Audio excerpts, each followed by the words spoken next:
Yo.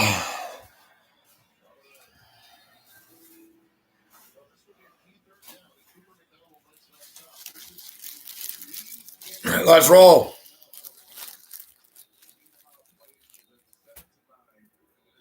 So I step up and in here this evening. I wish I was after a Dodgers win, although I can't lie and say that I'm not, shocked that they lost.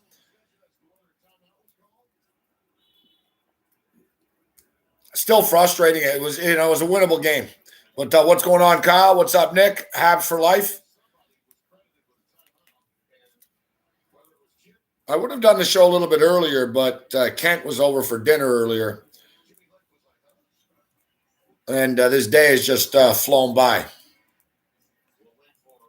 This day has just flown by. So, and it's been a frustrating betting day, too. We've been on a nice run for the last couple of months. Fuck, it's been a sloppy last 24 hours for whatever reason. I'm out of a groove, and I'm out of my rhythm, and I have a lot of bad luck. It's like all my months of sort of smart shit and good luck is coming back to me in the last 24 hours.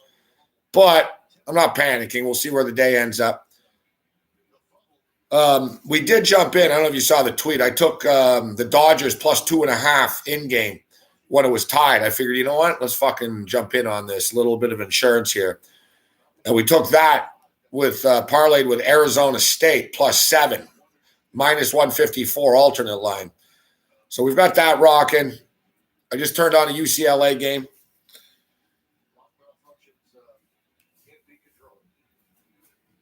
I'm in Husky country, so I get this. I get the Washington Husky UCLA game.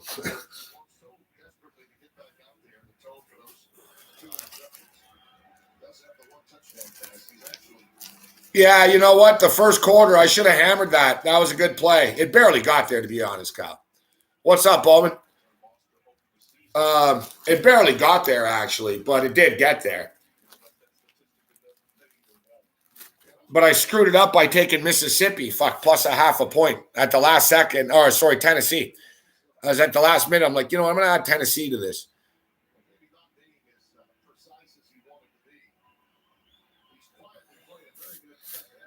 It's another one of these games. It's another Mississippi game. Remember, Mississippi and Alabama had a massive fucking total, and it didn't get there. And everyone thought, it's going to get there for sure. And same shit tonight. This is nowhere near it. Now, I don't know what's going on here. Fucking this Tennessee. There's now there's cops and shit involved. What's up here? I don't think there's a scenario where you can just call the game. So the refs have to be able to control the situation. Tennessee fans have got to police themselves. They got to realize that they need play to start for them to even have a chance to win. Still, 3 timeouts. This game is not over. So Tennessee fans need to chill out a little bit on that sideline. Refs need to let everything cool off. But people are throwing shit at Lane Kiffin. The Tennessee cheerleaders are leaving the field. People are throwing bottles and shit. Mark Curls has a headset on. He's talking to the replay booth. Head coaches meeting out on the field. This is ugly. It's ridiculous, and it is unnecessary. This home team has what the hell's going on here? A chance to win the game with 3 timeouts remaining.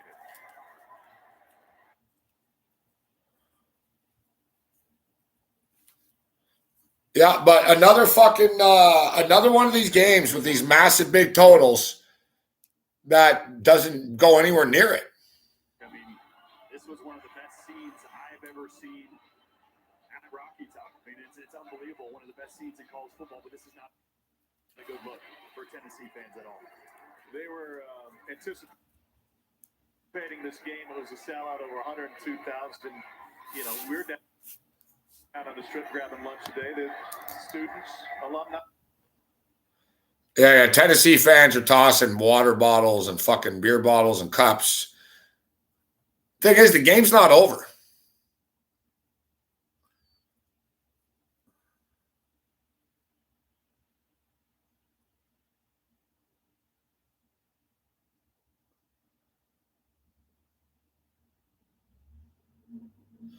All right. Speaking of over, UCLA just won. Good. All right, that helps. UCLA we'll take the wins any way we can get here. UCLA, cash it.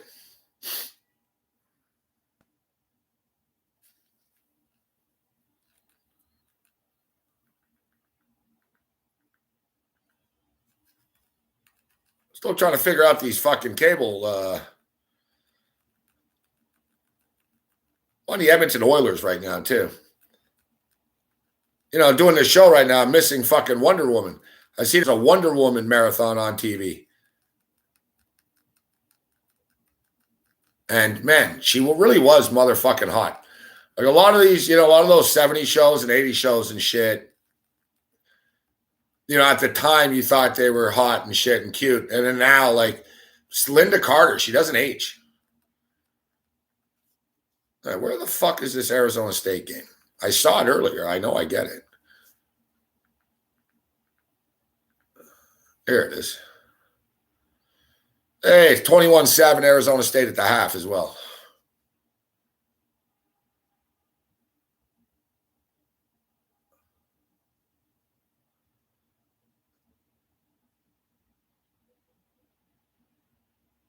Man, I just lost my feed for the fucking Mississippi game. Even though we're about to lose anyways. I do actually have a ticket with Tennessee at plus 9.5, though.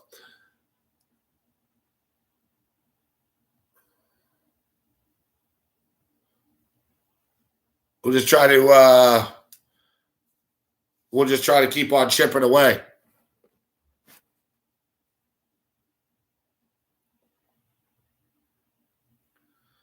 Oh, fuck me. I just realized I didn't hit private.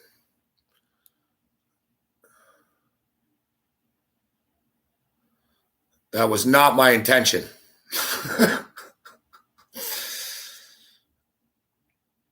That was not my intention.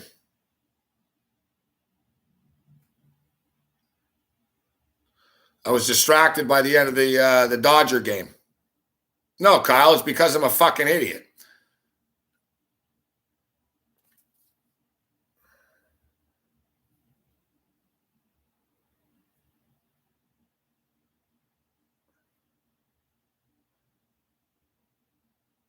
No, yeah, exactly. No, it's because I'm a fucking idiot. Normally I wouldn't care, but I don't want to deal with people, Kyle. Yeah, that wasn't our intention.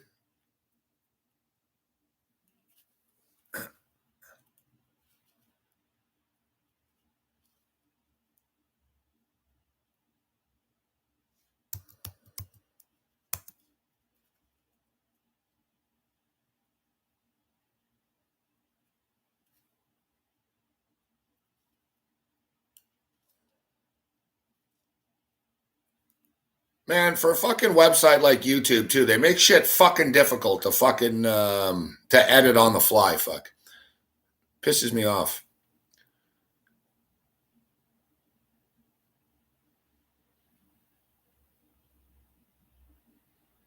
Let me see. Edit video.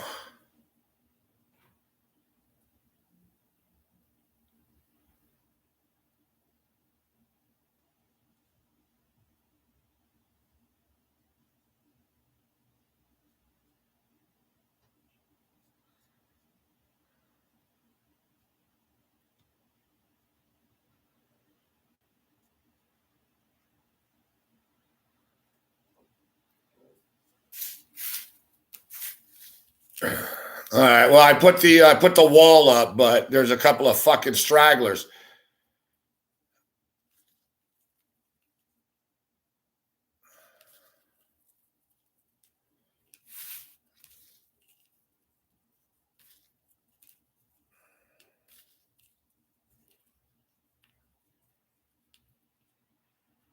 No, the BC Lions did not win. The BC Lions got fucking killed. The game went over though. What's up with Richard Garner? I don't know. He's doing Richard Garner things. Richard Garner's got a podcast. Follow him on Twitter. You get the links to all of his stuff. I haven't spoken to Richard Garner in a couple of months.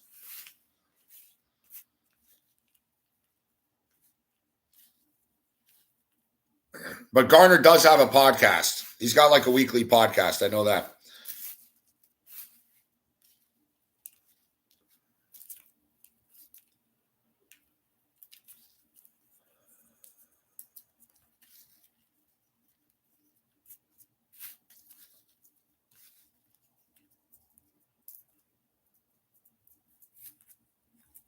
I got to say today, out of all the, I'd like to get Garner on one of the shows, but it's back. I don't know. He's busy during the days all the time. There's weird timing. I'd like to get Garner on Sports Rage one of these nights. We'll see Richard Garner at the anniversary show in January.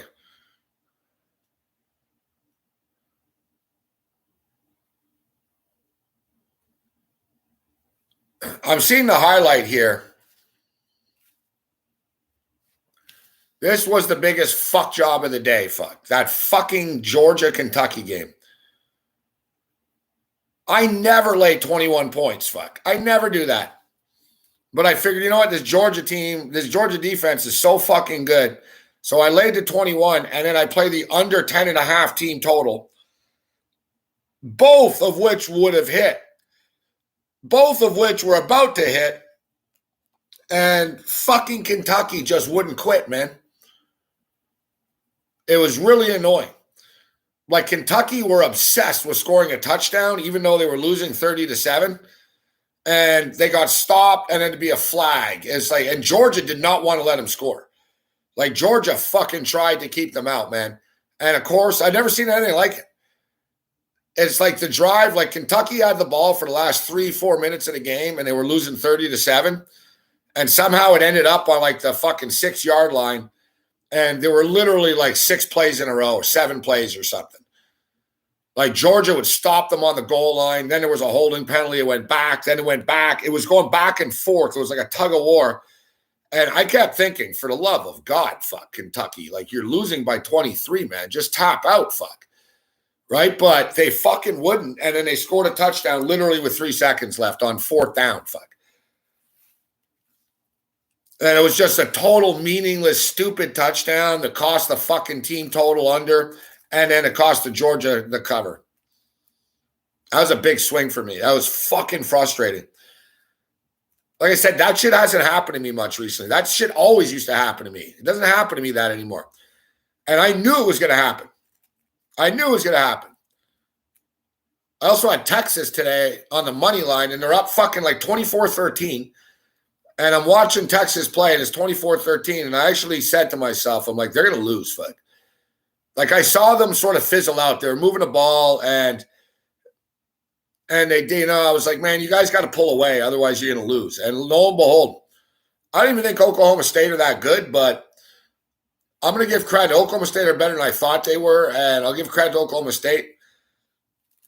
I've watched a lot of their games this year, and they do fucking play well in the fourth quarter.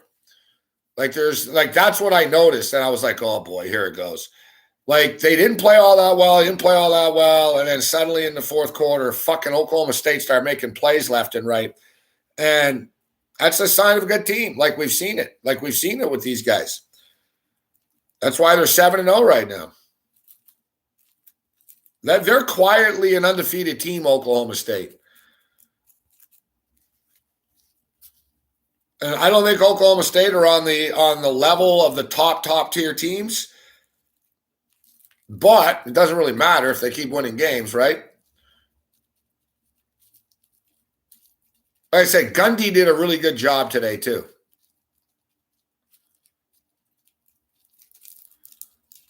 I've seen Gundy fuck up these games before over the years. You know, they're sort of chokers, Oklahoma State, but I'll give him credit. Like, he coached a good game. Like, he was patient. He went for a field goal instead of rushing things. And then, you know what I mean? Like, he was just, it was good coaching. You see a lot of bad coaching in college. It was good coaching from Gundy today. And as far as Texas, I don't understand these guys. Texas, it doesn't matter. Like Texas, it just doesn't fucking matter, man, who their fucking coach is, what the deal is. Like, the kids are soft, fuck. Like, if anyone watched that game today, like, it was really unbelievable. Like, all Texas had to do was make one play. Like, get one first down and you'll win the game, and they couldn't. You know what I mean? Like, you know when you're watching a team, you're like, oh, yeah, here comes the meltdown. Like, it was 24-13 for Texas, and it was just sort of this, like, why do I get the feeling they're going to lose? And because I should have taken Oklahoma State in-game. I could have just made money, plus money on it, and fucking whatever, and just moved on with my life. Because I fucking swear I fucking knew. I knew. I was like, man, Texas are going to blow this.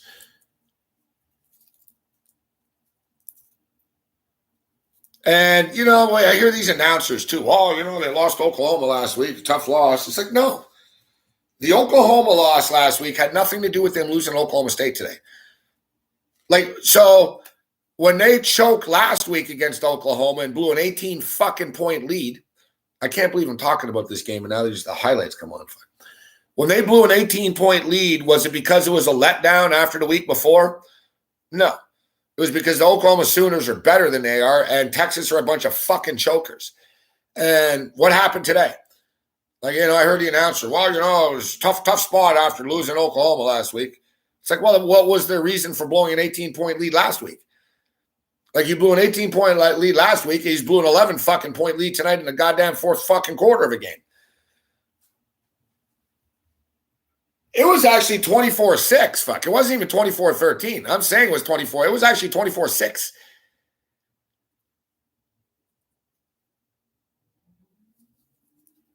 But I'm just saying it was 24-13 late. Fuck. Because I heard him say at the end, they're like, oh, and Oklahoma State scores 32 fucking or whatever the fucking answered points. It was a train wreck.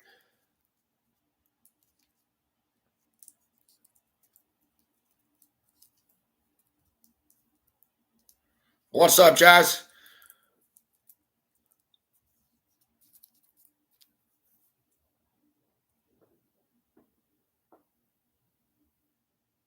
Good to see you, Lisa.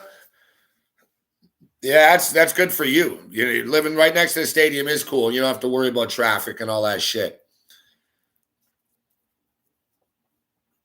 I talked about that with the Dodger game the other day. Took me fucking, it was brutal.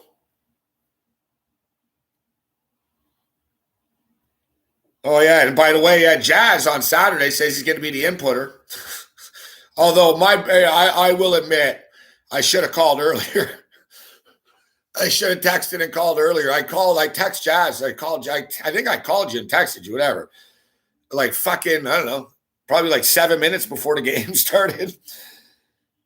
As I got in my seat, essentially. But I was thinking about it, Lisa. I'm like, if the Dodgers made the World Series and I go to a game, I don't even know if I want to go.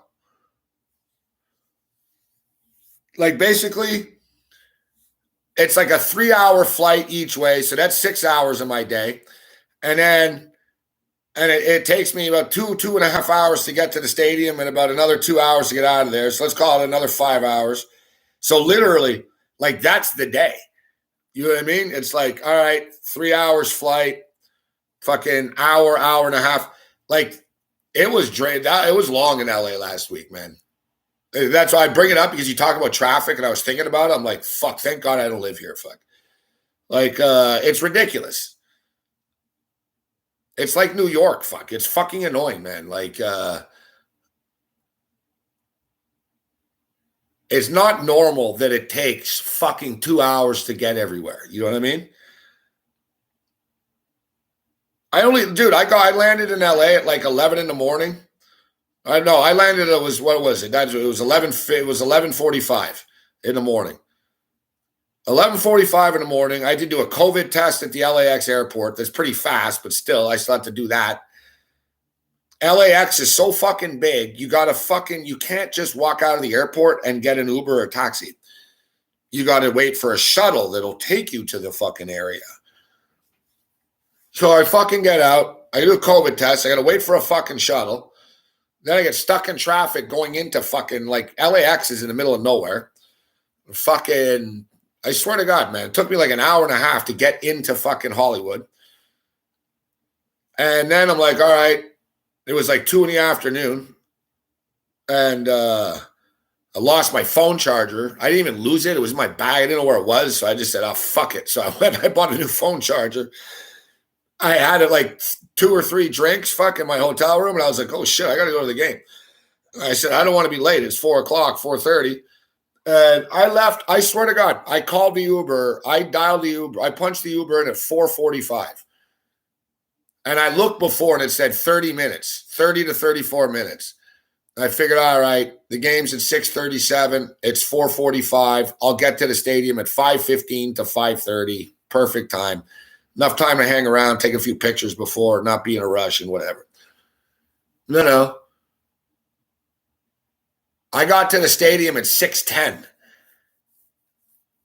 So I left at 4:45 and I got there at 6:10. And I say I got to the stadium at 6:10. It's a big stadium, all right? And I was on the fucking back end of it. So I go in the back and it's like, where's my seat? I swear to God, it took me like another 20 minutes, like I'm dead serious. Like my whole time was just like getting somewhere and then, I got to go here.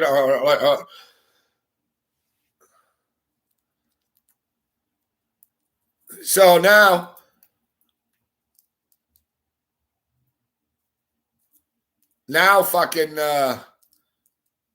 now next week, it's the World Series, even if they make it, which they probably will, even though they lost tonight. But I'm telling you, the Dodgers is getting whacked out. It's like the Raptors. I don't know what it is for my teams. The Dodgers are now 0-5 in their last 5 game ones. They just don't care. Like, it's not like they don't care, but they don't have like that same. It's almost like they want to make it interesting or something. I don't know. Although they did try today, even though they did and they didn't. Look, the Dodgers basically rolled this game today. They pitched only their bullpen. And they nearly fucking won. And like they talked about on the broadcast, Ron Darling said, even though the Dodgers lost, it's kind of a big advantage now for the Dodgers moving forward. Like the Dodgers basically bit the bullet today and said, all right, listen, we'll try to win with the relievers. And if we don't, fine. Because now we got 6 games left and we've got fucking arrested fucking Max Scherzer, Walker Buehler, and Julio Urias. Like the Dodgers just align their fucking pitching by biting the bullet today type shit. And the Braves won't be like, you know what I mean? Like I said, like Scherzer can go twice. Buehler can go twice. Like, if this shit goes 7 and stuff, our 3 best pitchers can all pitch. So I don't really care. I'm not going to say I don't care we lost today, but I didn't bet massive on it. But I did bet on the Dodgers to win the series -1.5, and I should have fucking waited because I sort of knew they were going to lose. I didn't know they were going to lose because I thought maybe they could surprise us. But like I said, it's like the Raptors.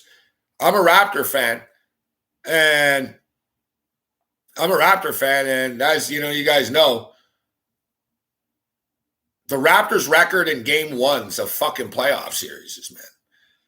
They're literally like fucking, they're like 3-12 or something. Like they don't win game 1 ever, Like even when they won the title, they lost game 1 all the time. And now it's the same pattern with the Dodgers. We talk about it. The Dodgers play better under pressure, and they're not as good like when it's not. I don't know. There's something to it. Now, as far as Habs for Life asked me about the Canadians, I don't know. The Canadians it's kind of obvious. They don't have the same spark. They're too small. They can't score. That's the Canadians' problem.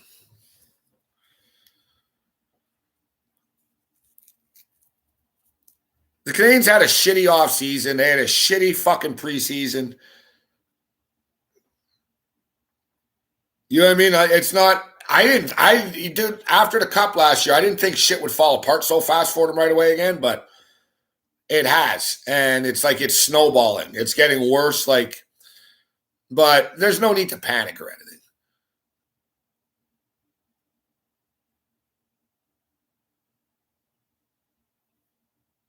The Canadians are who they are. They're a streaky team. You know what I'm saying? Like they'll be 3-9. They'll get hot for a month, then they'll get cold again. Like that's what they do every year. Except normally they start the year strong. The Canadians have like a serious pattern. Normally they start the season strong. Then around like fucking mid-December, they go into a big slump. By fucking late January, fucking people are getting fired. And then mid-February, they get hot going into the playoffs. Rinse and repeat. They get hot, they barely make the playoffs, and then they win a couple of rounds. That's been the Canadians for fucking 20 years.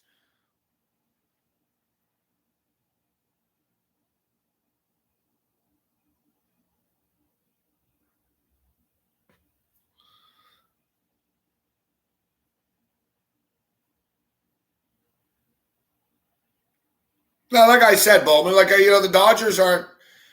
Yeah, I'm not saying the Dodgers are fucking having drinks right now and partying, but they're not. You know what I mean? They're not concerned. I'm not overly concerned. Like tomorrow's not even a must win. It would be better if they won tomorrow. I'll tell you that. Tomorrow's not a must win, but it's you better win. Like you guys should win this game, and then it's a 2-3-2 format, right? So they split this, then boom, they roll into LA, and Dodgers can win 3 straight in LA, or they take 2 or 3 in LA, and then they go back to Atlanta up 3-2, which I think that's what it'll be.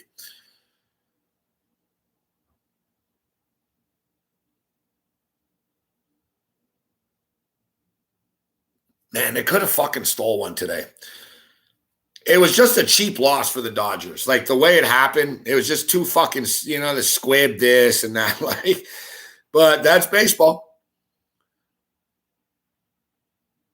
Now, what was the final, Lisa, with the Sooners?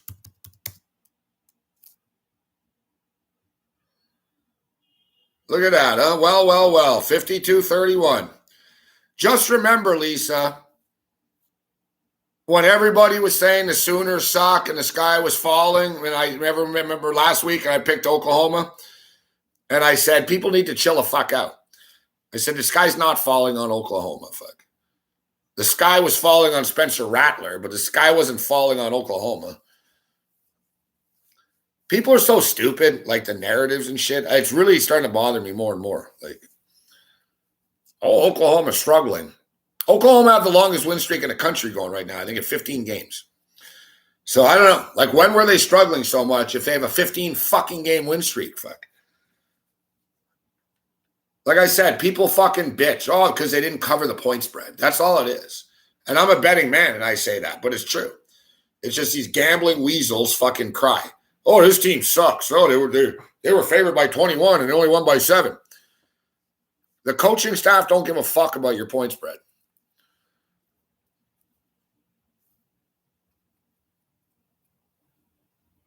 And the same fucking jackasses will now talk about how great Oklahoma are because they won 52-31.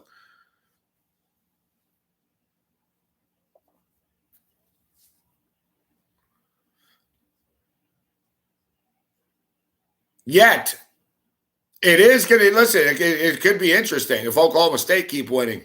Sets up a real showdown.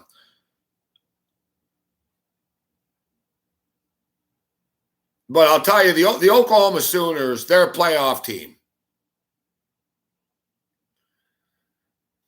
The Sooners will be a playoff team.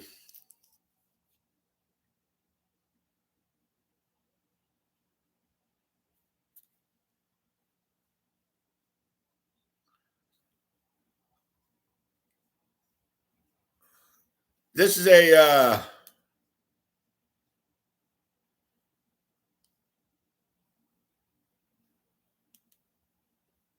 Yeah, whatever, dude. Rattler is fucking. Rattler will be like one of the first ever kids to get fucking benched and then be a first round draft pick. I'm dead serious. Like Rattler won't play the rest of the year, or they'll get him in. You know what I mean? But like he's going to be a first round draft pick still.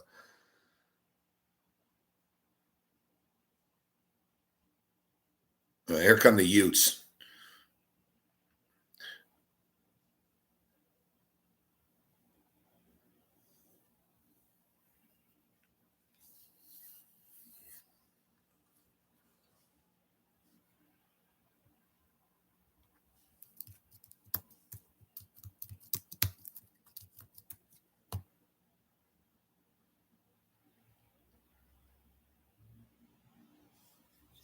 It's Texas, Oklahoma at Kansas next week, then Texas Tech at Oklahoma.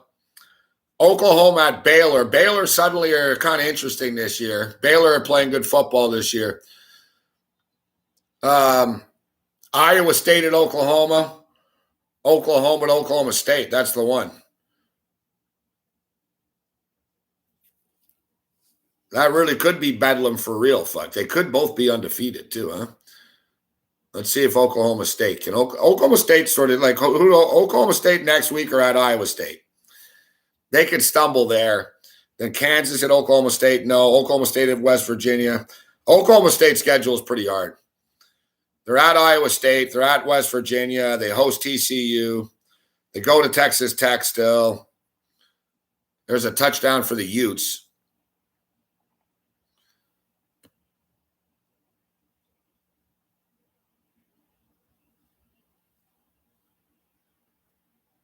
Man, that chick was fired up. Fuck that Utah fucking Ute fan.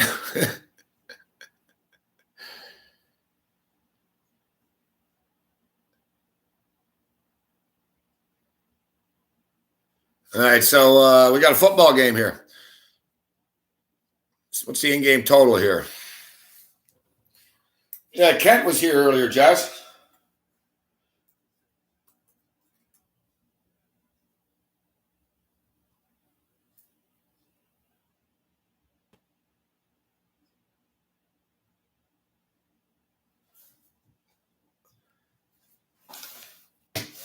Shit.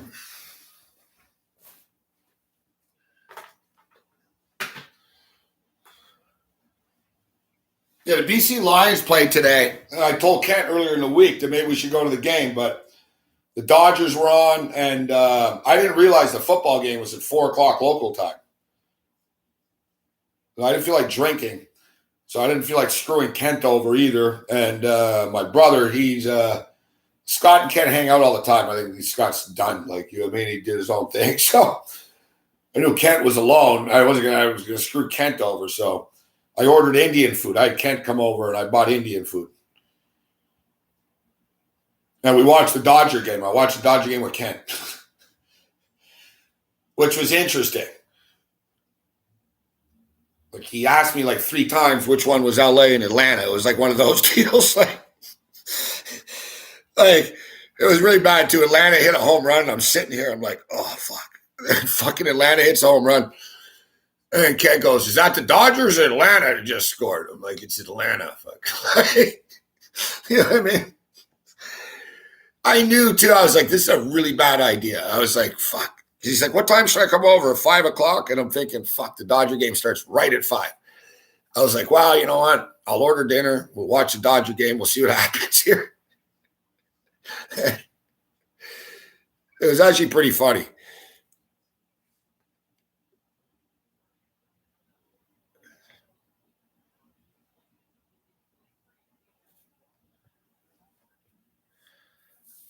But then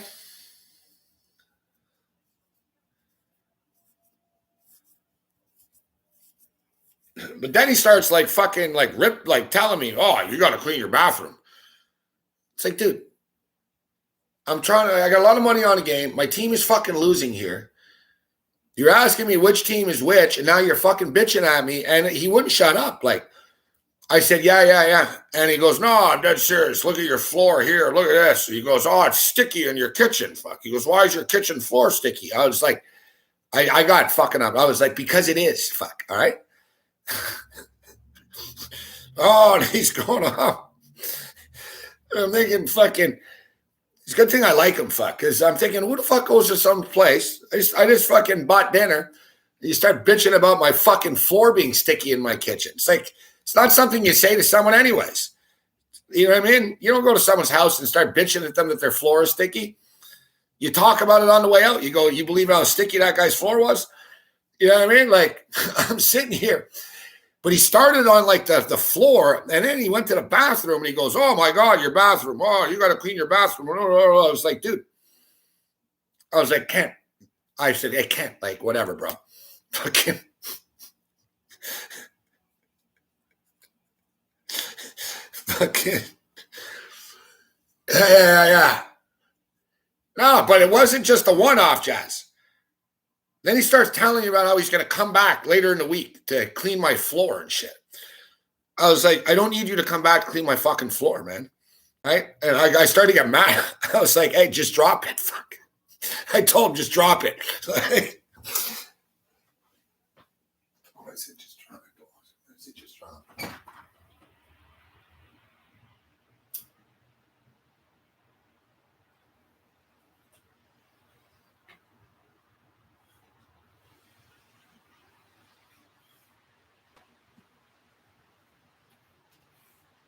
Yeah.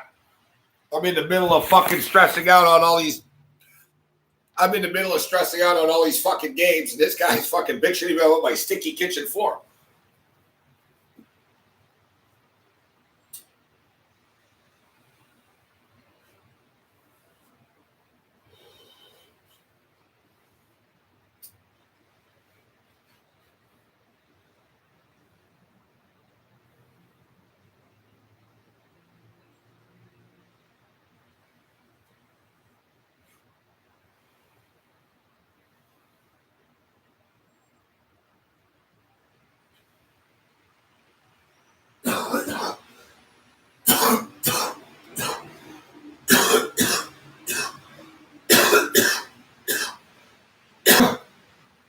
But he enjoyed the game. We watched the game.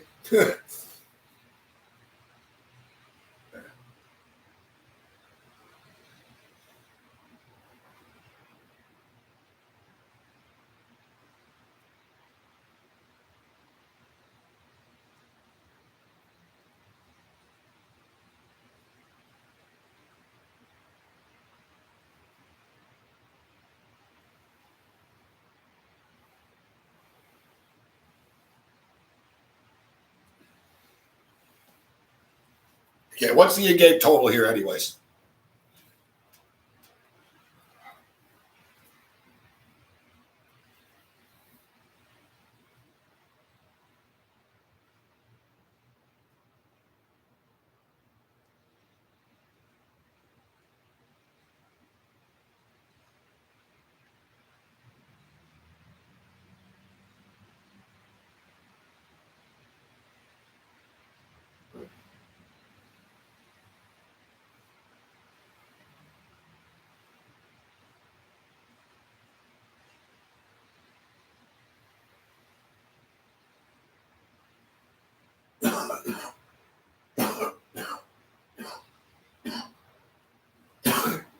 Frozen. It's still frozen.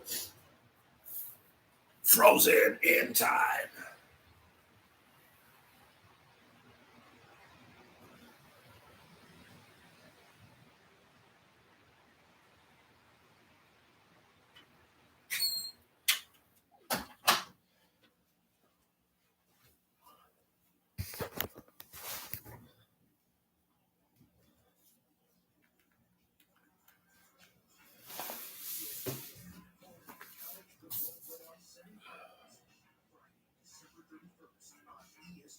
All right, so it's 21-14 Arizona State. I don't know why they're freezing my ass right now. Why there's always fucking something, huh? All right, unfrozen right now. I hate middle of shit. I really don't like doing this, but I've got Arizona State +7. And Utah are +6.5 right now. Utah are +6.5. Utah are going to score like right now. Utah are going to tie this fucking game up in a minute. I'm coming back. We're coming in for the fucking double, the middle job here. I'll have Arizona State +7 and Utah +6.5. I'm coming in. Let's go. All right, it's in.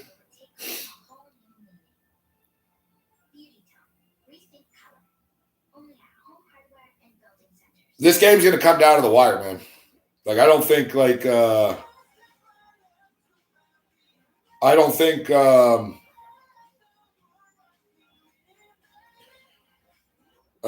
this game's going to be a blowout. It was 21-7. Utah just tied it up right away. The crowd's going fucking crazy. There is a home field advantage in this fucking place. You're in the middle of mountains in Utah. They're fucking rabid up there. And the Utes are a good home team. And Arizona State are good, but Arizona State are going to make everything not easy type shit. You know what I mean? They're not that good where they're just going to fucking roll in and like kick the shit out of Utah and Utah. Like Utah gets the ball back right now. I'm actually surprised it's fucking +6.5 still right now.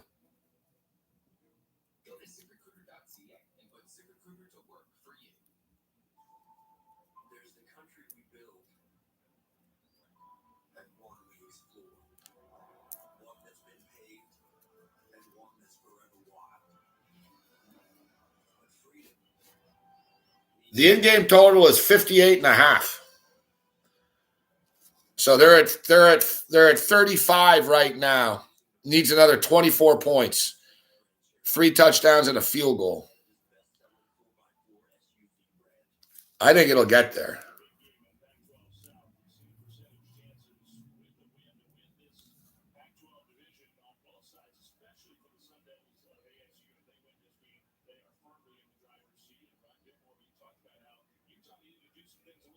All right, we're going to go over the 58.5.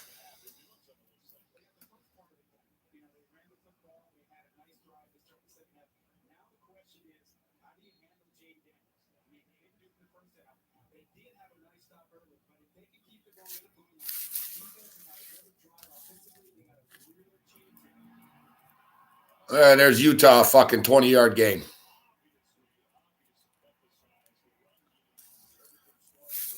I'm telling you, watch, guys. Utah are going to tie this motherfucking game up in like 2 minutes.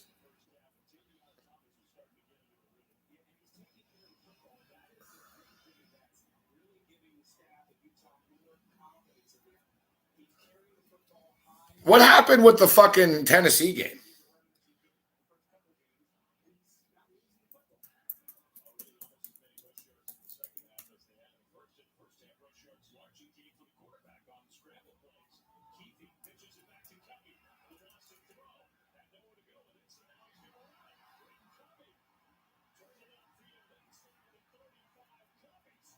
Oh, that's got to be a penalty.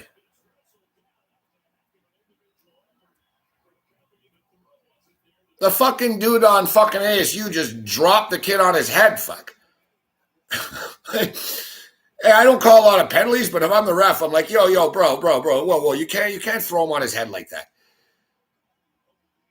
Whatever. I guess it was a good enough, fair enough tackle. Problem is the kid on Utah was small, and the fucking dude, the DB on like Arizona State, sort of spun him around like fucking. And now they're throwing it in here.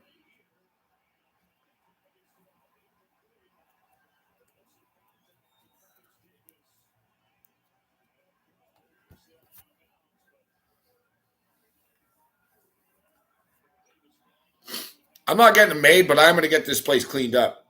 I've been meaning to do it. I actually cleaned up pretty good. This is as clean as it's fucking been in here. But I need a cleaning. I've been here over a year and shit. I need a power. You know what I mean?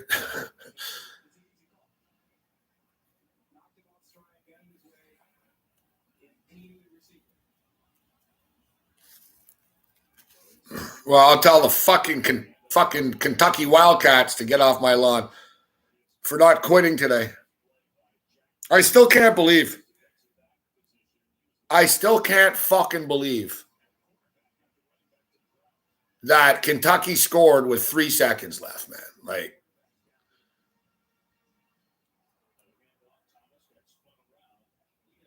I got to tell you, if Utah scores here, I'm going to look like a genius, aren't I? Like, what did I just tell you guys? I said Utah are going to get the ball back, and Utah are going to fucking score in about 2 minutes. And, well, right now, Utah have the ball on the 6-yard line. Let's see if I got a good number here. What's up with this? The total is still 58.5, but the point spread's 3.5 now. All right, big 3rd and 5.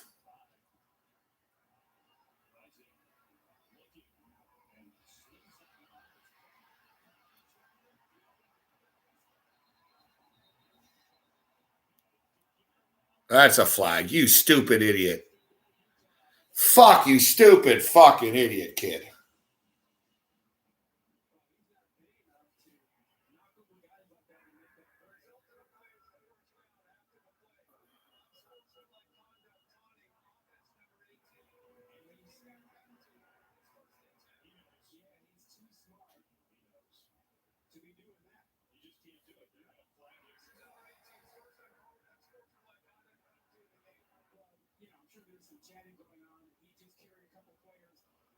Holy fuck. What a fucking idiot.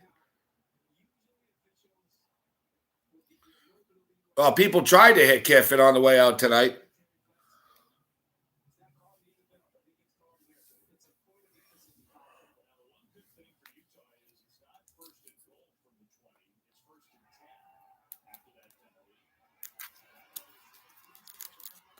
Touchdown, Utah.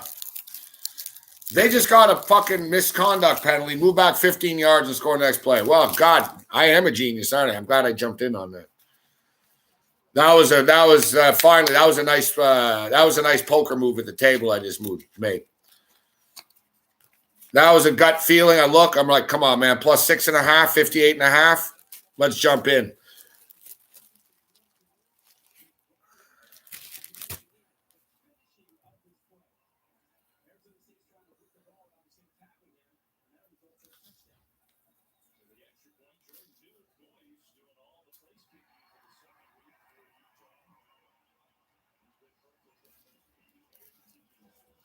And just like that is 21-21.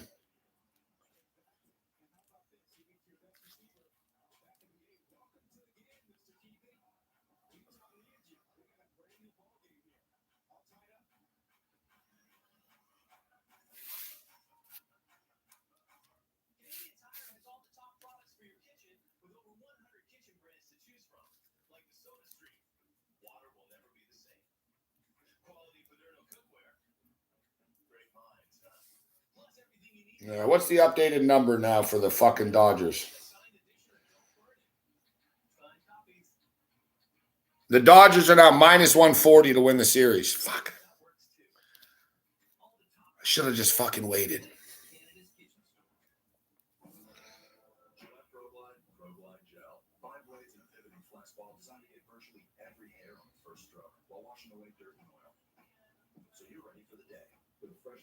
So the Dodgers are now minus 140 to beat the Braves. They were minus 220 coming into today. They got Max Scherzer starting tomorrow.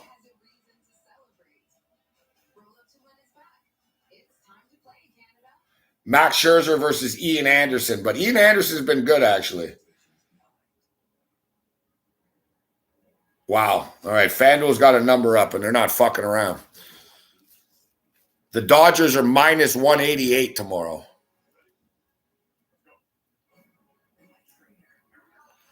No, I didn't bet the UFC. I saw a bit of it, but I didn't bet it.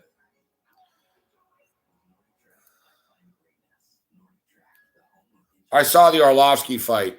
Yeah, the Dodgers are minus 188 to win the game tomorrow. So that goes to show, the sports books believe that the Dodgers are going to tie this motherfucker.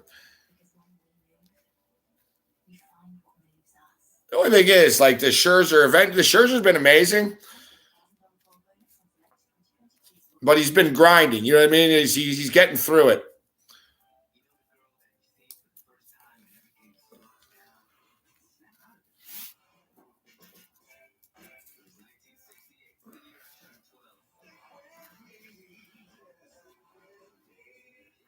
Yeah, fuck. I fucked up though. I didn't fuck up, but like I said, I was hesitant to I saw, I bet big on all 5 games in the Dodgers series against the Giants. This game I didn't bet big on. And people ask me, I even said on Twitter, I said, they're 0-4 in the last 4 fucking game ones.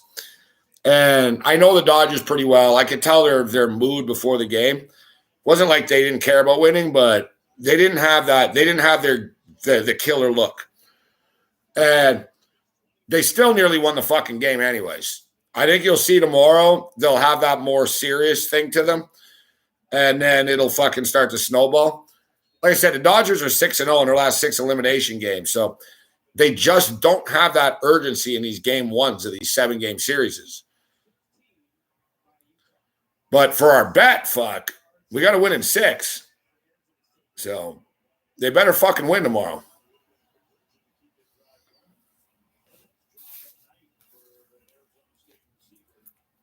It was a good run with the Dodgers, though. The Dodgers-Giant run was a good one. Like, for the last 2 weeks of the season, remember, we were taking them both every night and parlaying them and shit, and that made good money down the stretch. Then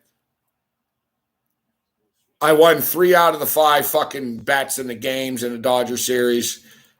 I killed the fucking props in the series. I hit the series.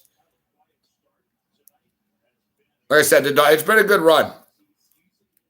Like when your teams go on these runs, you don't want to leave it on the table. You want to fucking cash in along the way. You know what I'm saying? As much as you can. That was my regret about the Raptors. I should have won more with the Raptors when they won.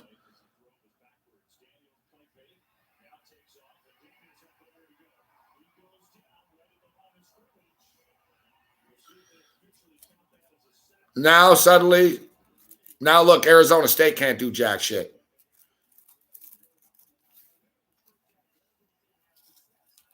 That's why I took the other side in the 6.5 here, Jazz. Your Sun Devils are flaky.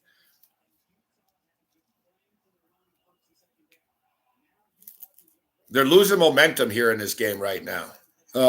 This is a big play here, 3rd and 10. Nice play.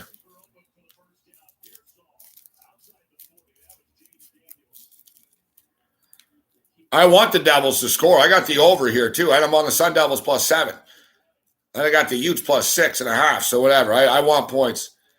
Hey, Minnesota beat Nebraska. That's good. I don't mean to pick on you, Nebraska, but I got your season win total to the under, and I think I just clinched it, didn't I? What's Nebraska's record? I'm going to look this shit up. I think you. What do you guys now? What's your record now?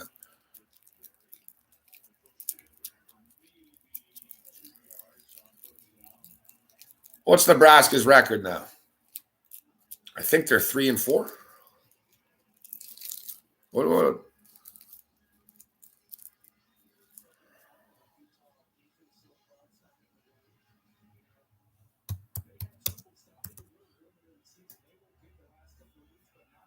Big Ten standings.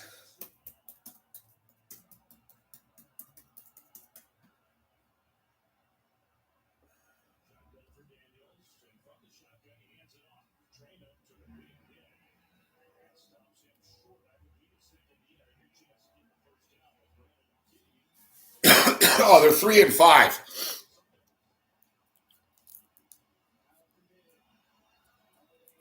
I've got under 6.5. I've got under 6.5. They're 3-5. So what? They've got 4 games left. Yeah. So for me to lose the bet, they need to go 4-0. I sincerely doubt Nebraska's going 4-0. Big play ASU. Who are they playing?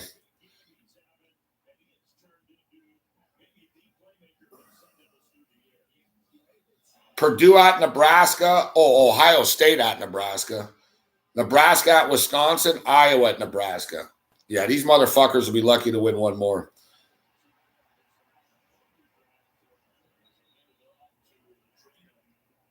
I actually feel bad for the kids because you know what? Martinez is a good kid. He's been there forever.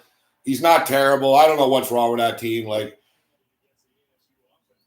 they're actually cursed. Like, Nebraska's cursed. There's something, you know what I mean? Like, every team, it's happened to Michigan. Every team now and then, it's going to happen where you're going to have a year, you know what I mean? Maybe even 2 years, but a year where it's like, holy fuck, man. Like, sort of like the Detroit Lions this year. Like, the Lions have lost on a 54-yard field goal, a 66-yard field goal. You know what I mean? Like, there are certain years where it's like, man, we played hard. We just couldn't win. Like, shit just did not go our way. That happens. The thing is, it's happened to Nebraska like for fucking 4 years in a row now.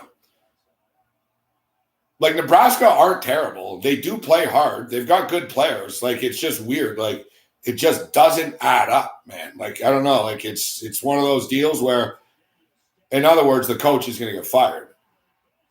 The fuck was that, Arizona State?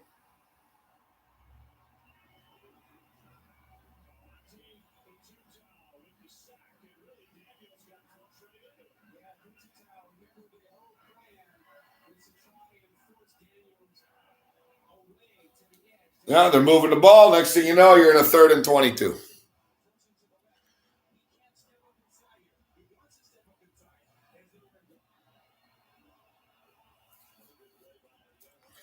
No, I got no opinion on the Hawaii game, Bowman.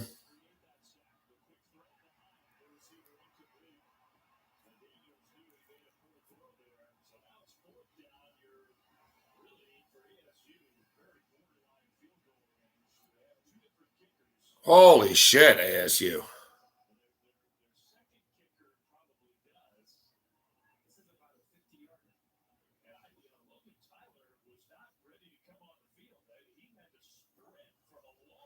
It's a 50-yarder, but the announcers should note, which they haven't, they're in the altitude. It's a 51-yard field goal, but Salt Lake is next to Denver. What the fuck?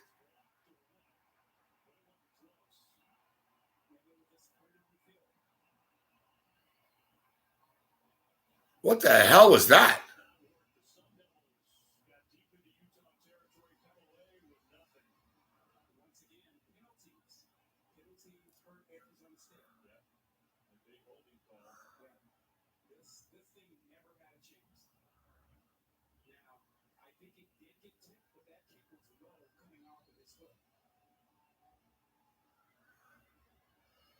That was one of the worst fucking kicks I've ever seen in my life.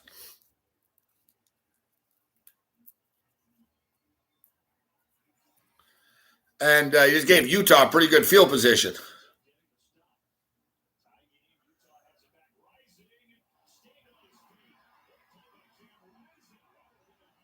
At this point, Jazz, you might you might get a scholarship. Fuck.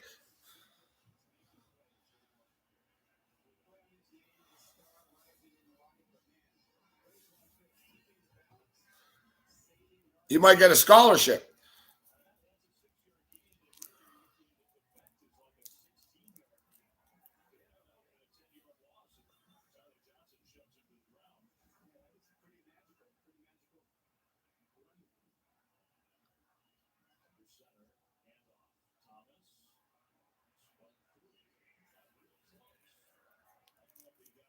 Is that Dolphin game at like fucking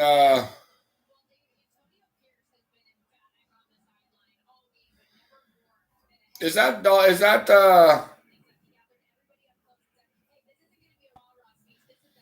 Dolphin game like at 6 a.m. or 9 a.m, or whatever?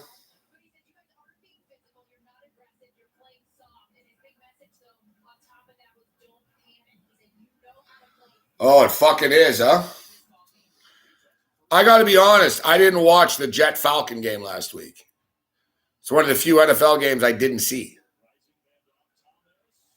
this year. I saw the end of it. When I say I saw the end of it, I didn't give a shit about it. But like, I was up, like, you know, it was the 4th quarter type shit, and I checked in on it. But That was that. I do have more interest in this one. I think the Miami Dolphins are going to beat them. I don't really understand the line in the sense that I get it that the Dolphins suck and they're underachieving, but it's not the same as the Jaguars. The Jaguars have lost 20 straight football games, all right? And nothing will be a better look on Urban Meyer if he goes 0-17 this year. Fuck. The Dolphins ain't losing to the Jags. They've got Tua back. And Tua will guide them to victory. It's funny, people criticize Tua before. Oh, he doesn't put up numbers, doesn't put up stats. Yeah, well, whatever, dude. You don't have fucking Tua. What happened? Fuck, you just went 1-5. Or 0-5, fuck, whatever.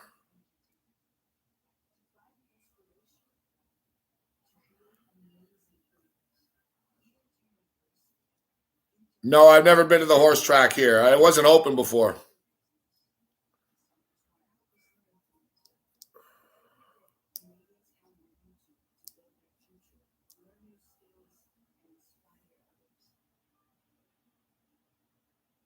Maybe next summer or spring, I'll get out there.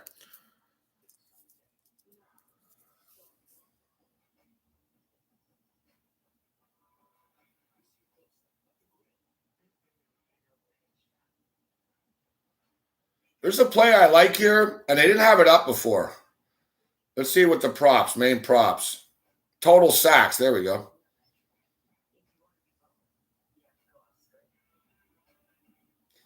Fuck me. They made it 5.5.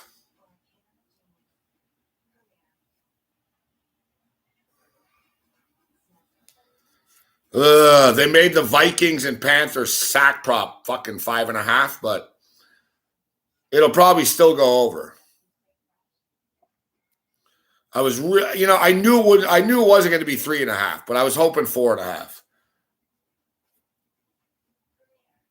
They don't have 3.5 this week. It's funny. They used to put 3.5s up and they got beat, I guess. So now they're 4.5. Oh, here's a 3.5 with Kansas City and Washington because of Mahomes.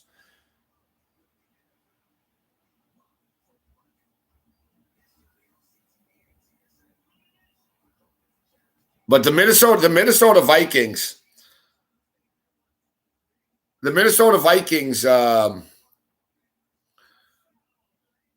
their defense is getting good again. They're getting better. Like they've got a good pass rush. The Vikings have one of the best pass rushes in the NFL this year.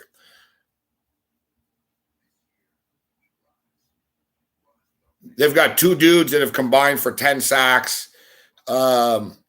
They're getting pressure like fucking 32% of the time. But like severe pressure type shit. Like they're disrupting shit. You know what I mean? So out of the 3 downs, like 1 out of the 3 plays, they're going to fucking get to your quarterback.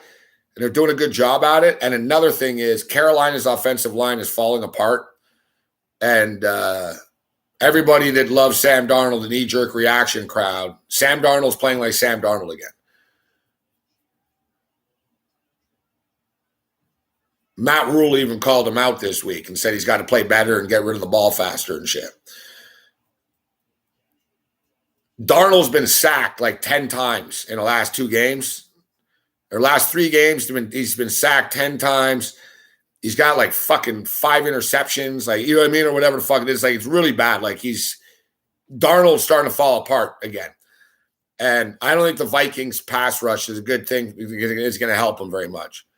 McCaffrey isn't back. Carolina are no good. They just beat a bunch of shit teams. Fuck. They beat the fucking Jets, and everyone praised Sam Darnold.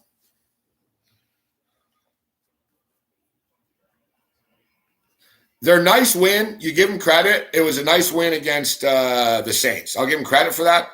But the Saints are a fucking weird team where one week they're good and then the next week they get smoked. So I don't know about them.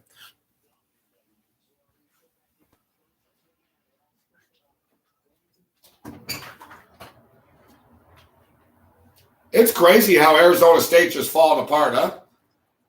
And you know what? Like Herm Edwards wimps out. They're not more aggressive with the play call, and you're like, just everything.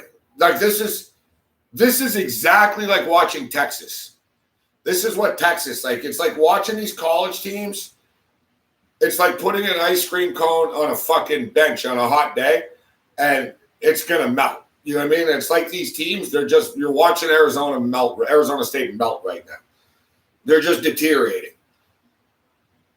Whatever they do doesn't work, and whatever Utah does works. So look, it's 3rd and 2. Let's see what happens.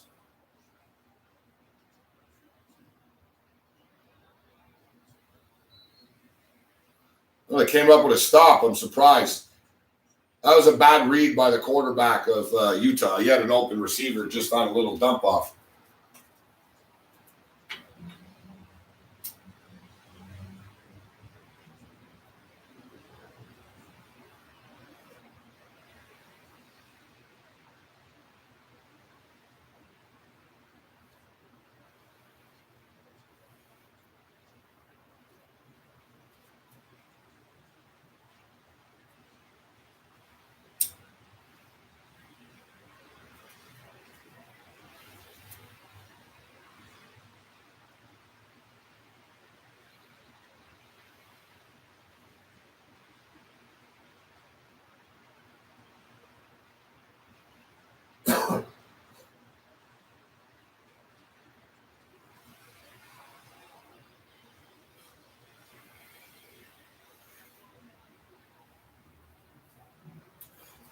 Kent did give me a birthday present, though.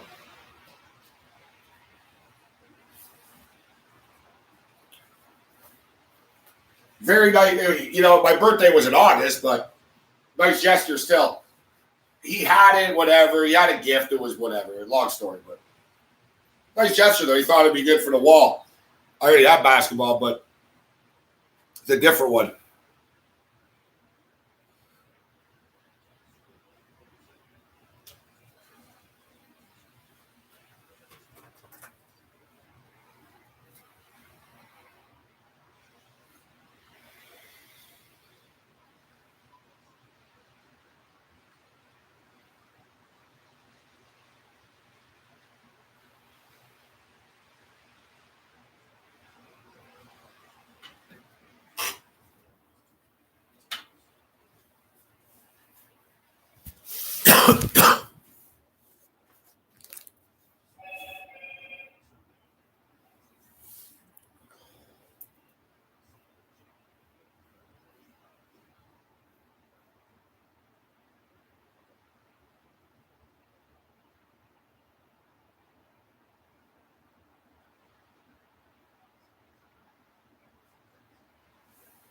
Holy fuck, Utah really is just moving up and down.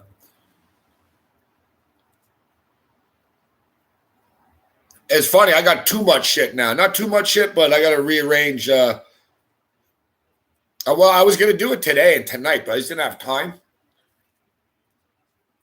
But now that it's hockey season and basketball season, NBA starts on Wednesday.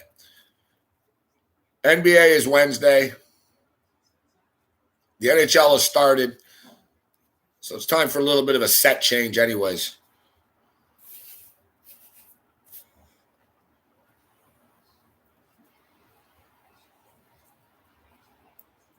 Holy fuck, Arizona State. Thank God I jumped in on fucking Utah like I did. I'd be raging if I didn't decide to pull the trigger on those plays. I told you, look at the crowd out here. Like this is not the Mormon school. They're not Mormons. They're all wasted and shit. They're all, you know what I mean? It's a big, like, it's really, this is like, it's known as a raucous place. Hard place to play here. It's not talked about, but Salt Lake City after Denver is the second highest altitude in the United States. Like there is altitude issues up here. You're in the middle of fucking nowhere. Most of these kids on Arizona State are either from Arizona or from LA. You know what I mean? They never been fucking in Mormon country in the middle of fucking nowhere and shit like this.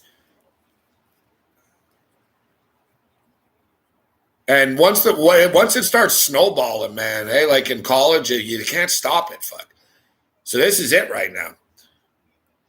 Like if Arizona State doesn't motherfucking score on this drive, they're going to get smoked in this game. Like they're down 7, and Utah is ready to give the knockout punch. This was fucking crazy. Like they were winning, 21-7? They were winning 21-7. They've given up 21 fucking unanswered points in the second half.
Wow.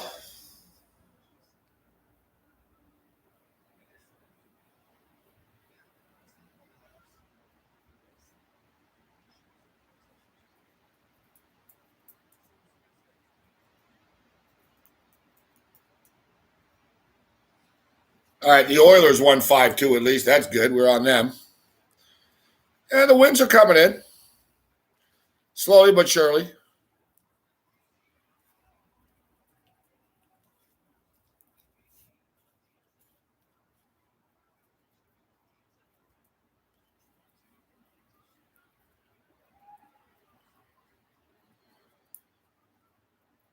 I just can't, wow. Come on, Arizona State. Arizona State scores a touchdown here. That's great. Game's going to go over the number. We'll be at 56, and we're off and running.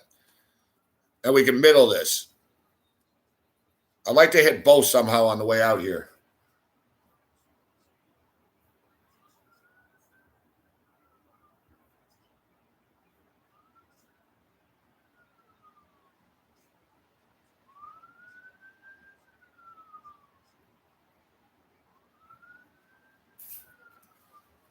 Big drive.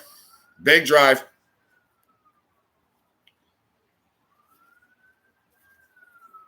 So yeah, like I was saying, I got to get into the NFL after. After the show, I'm going to get into it.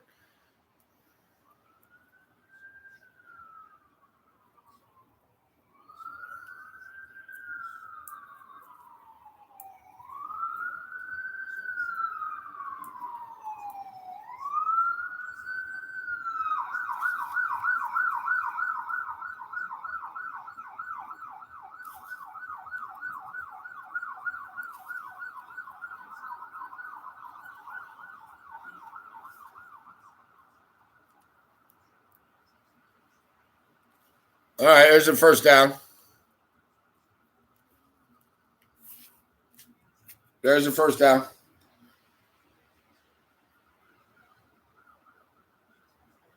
Yeah, so I don't know. I don't know what it is. I've liked college more than the NFL this year. It sort of goes back and forth on a year. Like, I don't know. You know what I mean? It sort of happens naturally, like one way or the other. Like some years I'll be like, oh, no, I only bet small. I don't go crazy on, you know what I mean? I can go crazy every year. But like sometimes I'll be more NFL or sometimes I'll be more college. And I've sort of been more college this year. Like I've been betting big units on college games. I've been doing well. I've been in a college zone, and there's so many college games. So then I look at the college all week, and then I look at the NFL. I'm like, I don't really like anything that much. This week's a little different. I like a few spots this week in the NFL.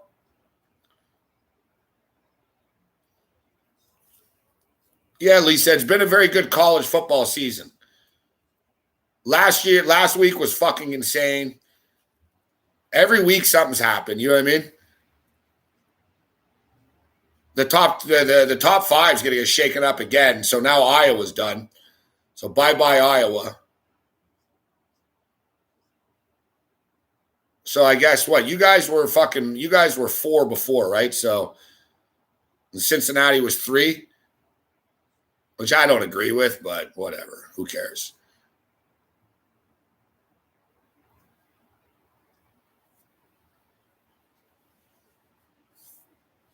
I don't know if Cincinnati even deserves it, to be honest. Their schedule is soft.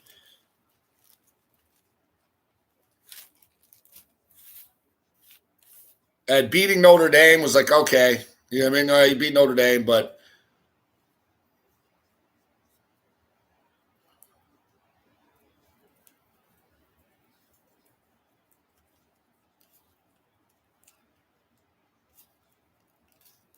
Michigan are where they should be. You could argue Ohio State and Oregon shouldn't be ranked ahead of them. That's stupid, but that'll play itself out.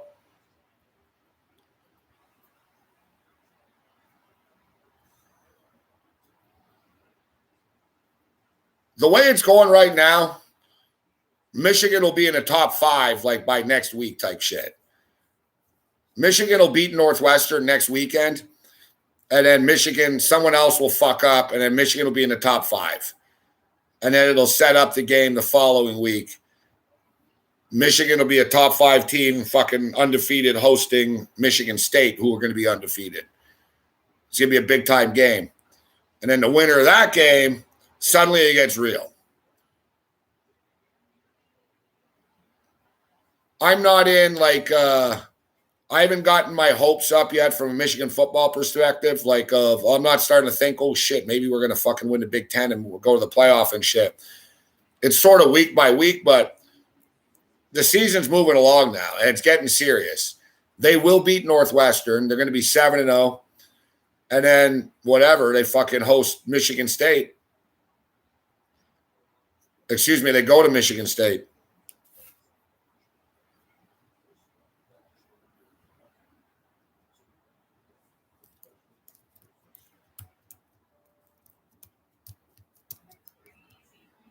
Host Michigan State. We go to Penn State.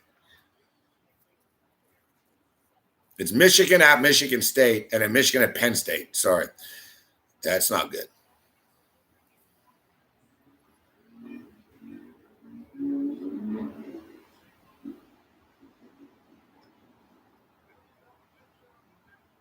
But it's, listen, it's cool at least Michigan's in the conversation. Michigan beat Michigan State, and then they're 8-0. They'll beat Indiana 9-0. And then it's Michigan at Penn State on November 13th, which would be one of the biggest games ever type shit. Like if Michigan, because that's the thing with Michigan. People like to kick us when we're down, but when we're fucking doing well, you'll notice like the bandwagon fills up fast. Michigan football, Michigan's back. Hey, Michigan. And like Michigan will get a shitload of love. Bowman's asking when they get love. That's the problem. To be honest, Michigan had been an overrated, overloved program for fucking 40 years. Michigan are almost like the Cowboys or something. And I say this as a diehard Michigan fan, but it's true. Like, Michigan are always talked about like they're fucking Alabama and shit. Like, they're not, Michigan were one of the top fucking king shits of college football for a long time. But that era is gone. Right? Like in the fucking 40s and 50s, Michigan and Notre Dame were badasses. Michigan were winning titles and shit. And then in the fucking 70s and into the 80s with Bo Schembechler, there was no college football playoff, right? It was just the AP poll. And Michigan were always like top 5 and shit. You know what I mean? They were a power. They've always been big. But the thing is, Michigan are sort of like, don't confuse their popularity for how good they are. I think that's a good way of putting it. Like the TV networks love them. Fuck. Like that's the good thing as a Michigan fan. Like If Michigan are half-assed good, fuck, they'll be on in prime time. Like you'll see now, like, look, Michigan versus Michigan State, they don't have a start time for it yet. You know why? They're just waiting to make it official next week once it's fucking Michigan win. That'll be the Saturday night prime time game. Michigan State. It's going to be off the hook. I fucking hate Michigan State too.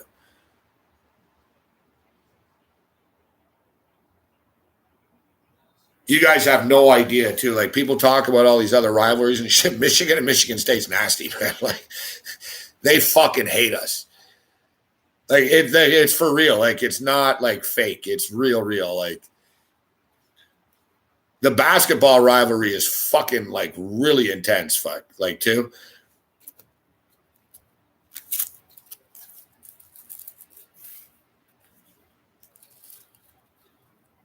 It's sort of like, you know, it's a state rivalry, but it's sort of like even the kids. It's like the guys on Michigan are sort of the fucking the big time 5-star recruits and shit. You know, that fucking from, you know, the fancy schools. And Michigan State are sort of the kids from the hood in Detroit. And not just Detroit, but like Michigan State. We'll put it this way. Michigan State, it's easier to cheat and pretend you're going to school there. Like Michigan's a real school. You can't, and Harbaugh's serious about it. Like you got to go to class if you're on Michigan. Michigan State, they don't give a fuck. Like Michigan State's like solely just a football team. Like Michigan, actually, you got an education and shit.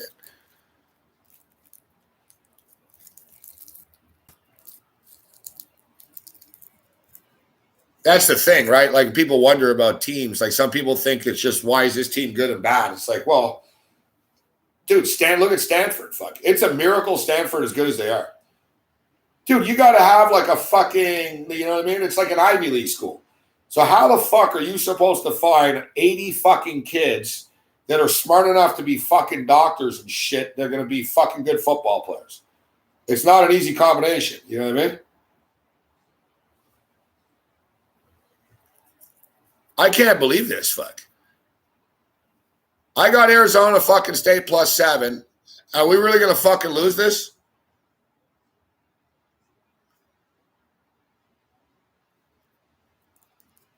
I did take the Utah +6.5, but Arizona State aren't scoring. The game can't get over the fucking number since they don't do anything. And we're at 49. If they score another touchdown, it's a disaster, fuck. You got to stop them here, fuck, and then score.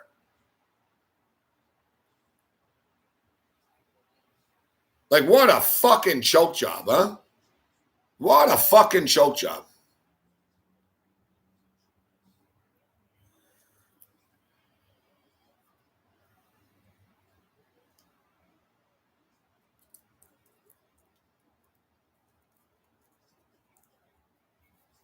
Like, holy shit, this is fucking pissing me off.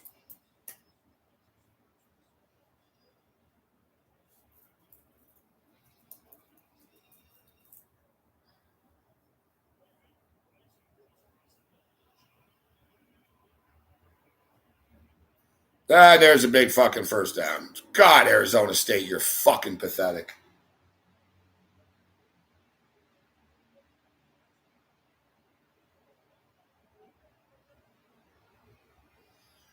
The new top fucking 4 in the new playoff is going to be Georgia 1, Iowa 2, Cincinnati 2, Oklahoma 3, Alabama 4.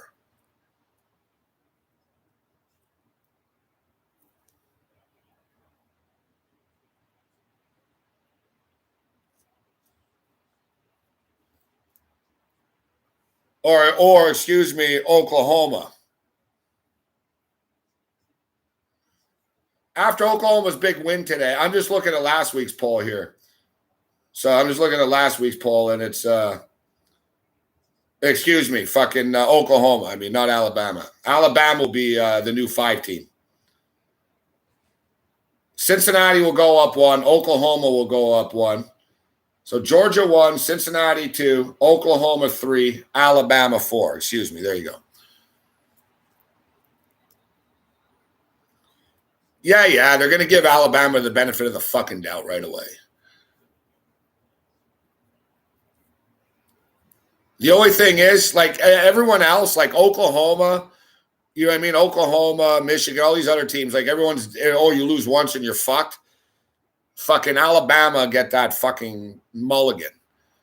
Well, all they lost, but hey, you know what I mean? And they're still actually better than everyone. And like, it's one of those deals. But Bama loses again, then they are out for real.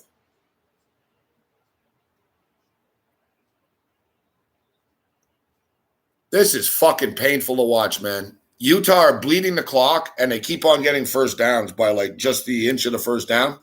And even a field goal, I lose my middle. If we lose the total, fine, but I'll hit the 6.5 and I hit the +7. I don't want to lose the fucking +7 and the over. Because, look, they're at 49 right now, but we got 58.5. So if they fucking score, Arizona State probably aren't scoring again. You know what I mean? There's only 3 minutes left. Like, we need, you know what I mean? I'm better off if they just somehow kill the fucking clock from here on out.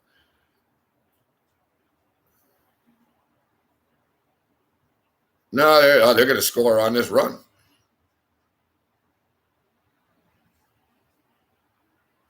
This really is one of the biggest pathetic fucking meltdowns. Like, no, whatever. It's just like watching Texas play. Look at these kids on Arizona State. Like, they're pathetic. They can't tackle.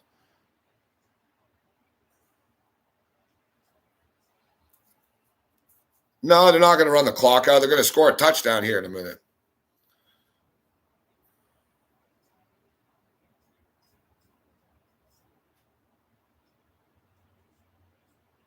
They're going to put the exclamation point on this motherfucker here, right here. We need a fumble or something.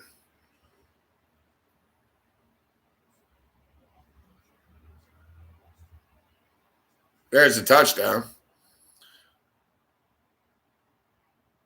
I cannot believe, like, how bad the tackling is. Like, look at that. 3 dudes just bounced off him. My plays were good at +6.5 and the over. Who would have fucking thought that Arizona State would get shut out? They're being shut out 28-0 in the second half.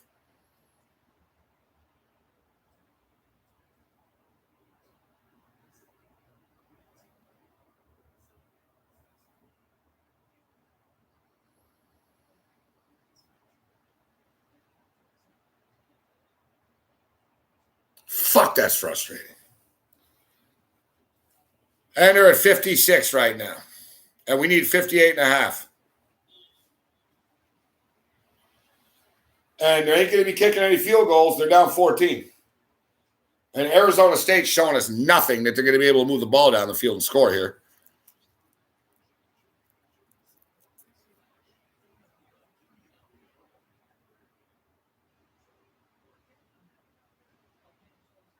Wow. What a motherfucking... maybe we get lucky and they score and we could hit all the bets, but I doubt it.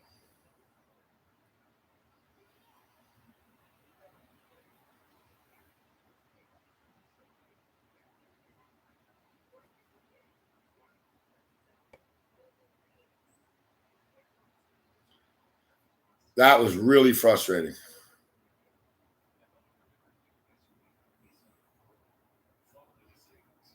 I mean, you're winning 21 motherfucking 7 and you got +7. You think you're looking good, fuck.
Well, there's always going to be one of those weekends and one of those days. I guess that's one of these weekends and one of those days. But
and you know what? We all know how this ends too. Oh, of course, holding. You can't even fucking get a play without holding now. The way this ends is it's either going to be the most inept 3-and-out ever, or they'll go all the way down the field to like the 7 and then they won't score.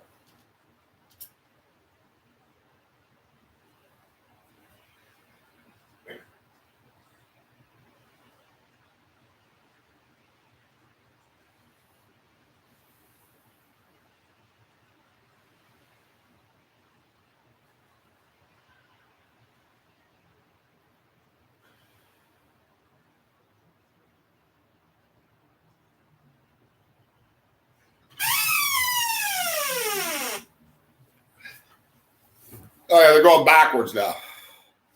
Holy shit, that's frustrating.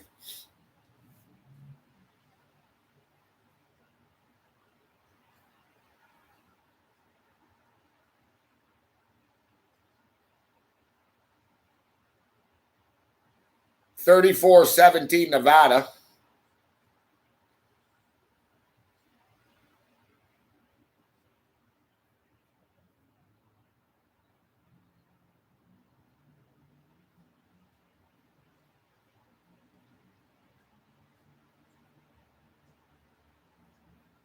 All right, so, well, we got early NFL. So I kind of do like the NFL card tomorrow, though. I do like the Dolphins.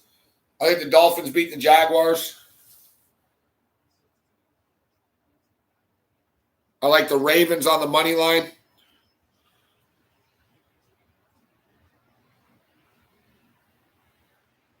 I like the Minnesota Vikings to beat the Panthers.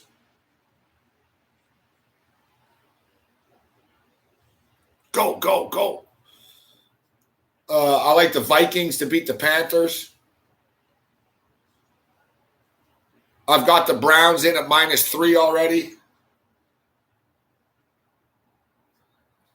So the early games, so there's one early game, early, 9:30 in the morning, 6:30 West Coast. Miami Dolphins and the Jags from London or Tottenham. Cincinnati and Detroit at 1 o'clock. Green Bay, Chicago at 1. Texans and Colts, that's a train wreck. That's at 1. KC and Washington at 1. Very shitty 1 o'clock card. Chargers and Ravens, that's a good game. And you got the Rams and Giants. Vikings, Panthers. Those are the early games. I'll be on at 4 o'clock Eastern. Holden's not in tomorrow. Joe Ranieri's back. That's for you, Lisa. I don't know if Lisa's still here, but yeah, Joe Ranieri. Me and Joe Ranieri doing the show tomorrow. 4 o'clock Eastern. We got some good games. We got Arizona, Cleveland, Dallas, New England, and the Raiders and the Broncos. So there's only 3 fucking late games tomorrow. I like Cleveland -3. I like the Raiders plus the points. And I like Seattle tomorrow night. And then we'll get into our props overnight. Yeah, me and Ranieri for 4 hours tomorrow during these football games and then going into the Dodger game. Holy fuck, man. Like, they can't even run like a fucking You know what I mean? And no, like just a hurry up offense. Everything is a battle for Arizona State. It's taking them like a minute and a half to go 20 yards. Fuck. 1st and 10.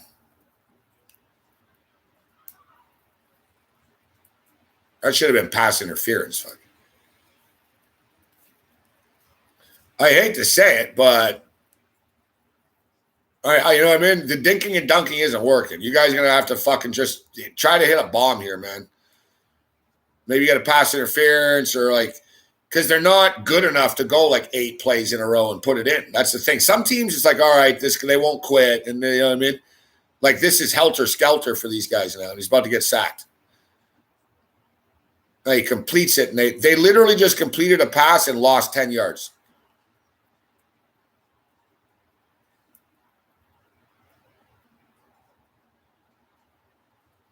Like, you want to talk about a fucking meltdown, man.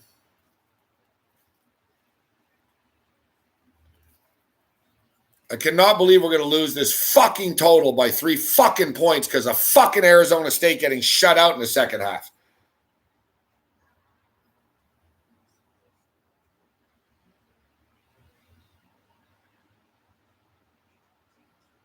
Yeah, so Dolphins, listen, it's minus 155 on the money line, so you can money line it. You can take the money line or whatever, or lay the 3.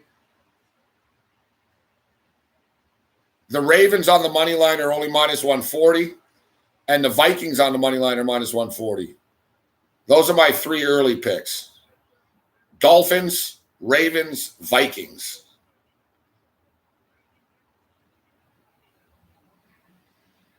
Dolphins, Ravens, Vikings. Those are my 3 early morning picks.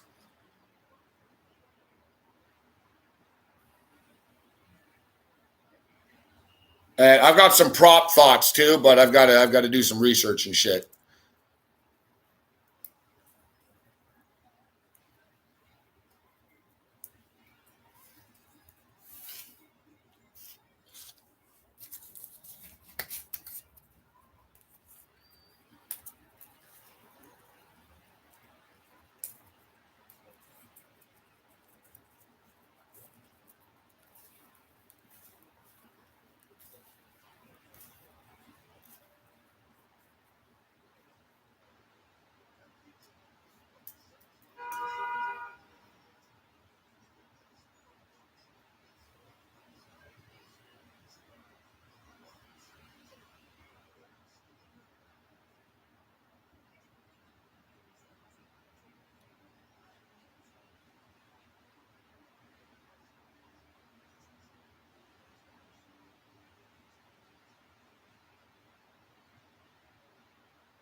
Man,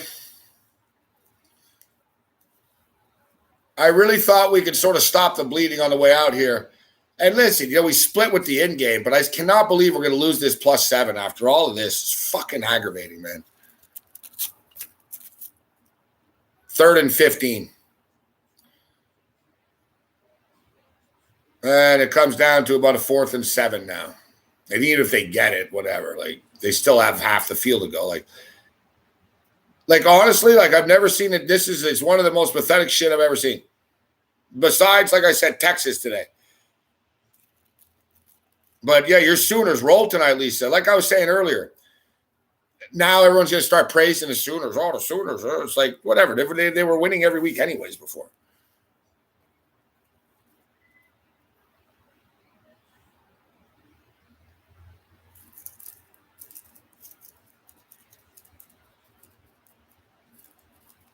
Well, they get the first down by like half a yard.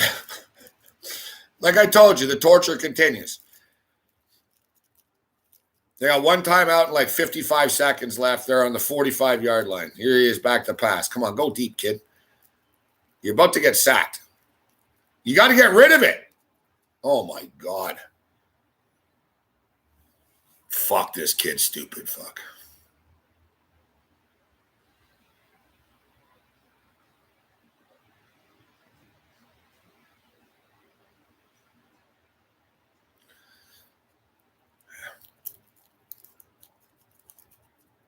Like I said, so they have first down at 45-yard line, one timeout left. First down, kid loses 12 yards. Second and 22 now. Every fucking series, every fucking thing's first on this drive. Guys, they got the ball back with like 2 minutes left. It's literally taken them a minute and a half to go 30 yards type shit. I've never seen a team go backwards as much as these cocksuckers. Fuck. Unbelievable.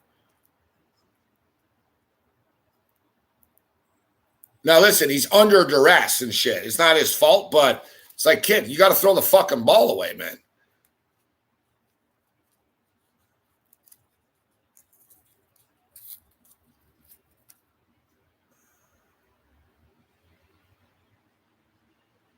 He got sacked again. They can't even get a pass off.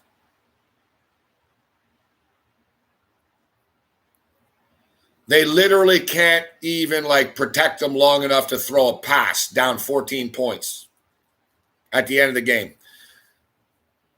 What is it now? 3rd and 26. They're every snap they lose yards. Oh, I don't even know why I'm watching this. Like, this is hard to watch. Oh, he's gonna get sacked again. He did. He did. He literally just did. So it went from 1st and 10 on the Utah 45, and you literally just went backwards and lost about 40 yards.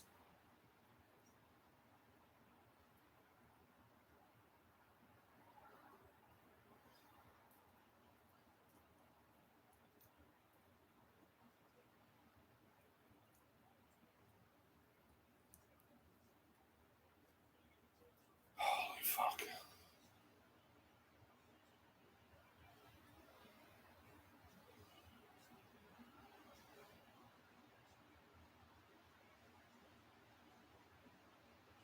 I wish I didn't watch this at the end of this game, man. God, that was frustrating. Where's our boy Jazz? He only steps up when the Sun Devils are doing well.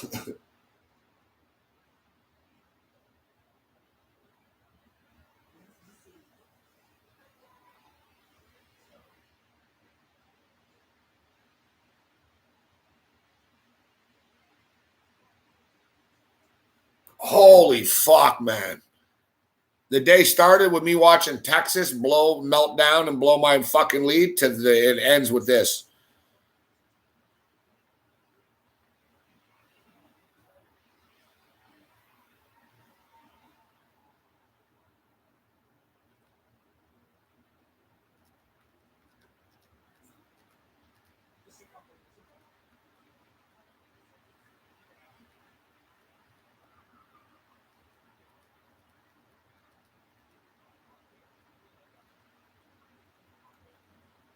Wow. They're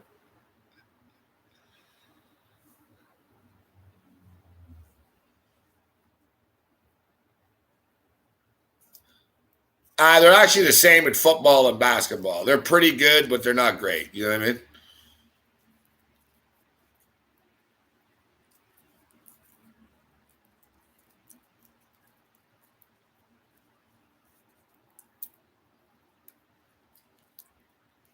Last time Arizona State were good was when they had Jake Plummer. They're pretty good now. They're not bad now. Listen, Utah's a tough place to play.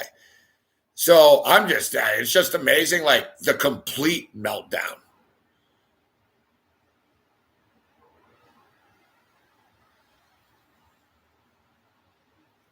Yeah, the complete fucking meltdown.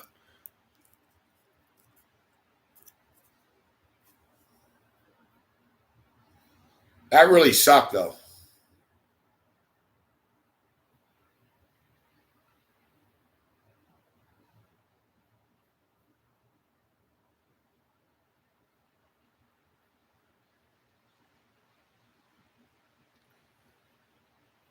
34-17 Nevada. So they're at 51 right now, and they have the total at 58.5. Fuck, it's amazing. So 11 minutes left, and there's only one touch. I don't want to fuck with it. I want to take the under, but fuck it. Sometimes we got to admit we got to tap out. Bad day. I haven't had a lot of them, but bad day.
All we can do, move on to tomorrow.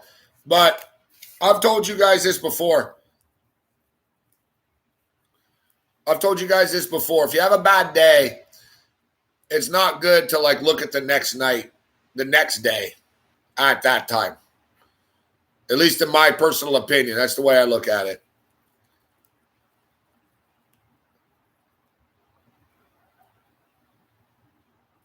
Like, I can't say I've gotten screwed. They're bad picks. If you lose, they're bad picks. But, like, fuck, man. Just, like, no luck today. It was just one of those deals where it's like, all right, if they score, we win. If they don't score, we lose. But it's happened, like, more often than not that we did it. You know what I mean? And normally, like I said, I've been on a real roll. I haven't had 2 days like this. I had a bad night last night and a bad day today. It's compounded into together here. So I need to take a step back now. Like I said, I already kind of know what I like in the NFL. My confidence is a little less now. You lose your confidence in this shit, right? And then you're all fucked up. So we just sort of take a step back. I'll take a look at the props. Scared money never wins. We'll come in. We'll hit this shit tomorrow. Big game for the Dodgers tomorrow. Yeah, I really was due for a, you know what I mean? It sucks, but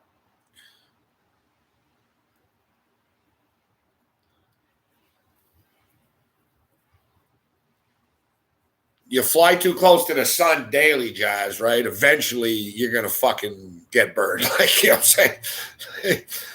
I've been pretty aggressive for months, too. Like, and it's never blown up on me. It hasn't completely blown up on me, but I've taken a big hit in the last 2 days. Like, Like I basically lost like a fucking week and a half of what I built in like 2 days. Like the key is not to panic.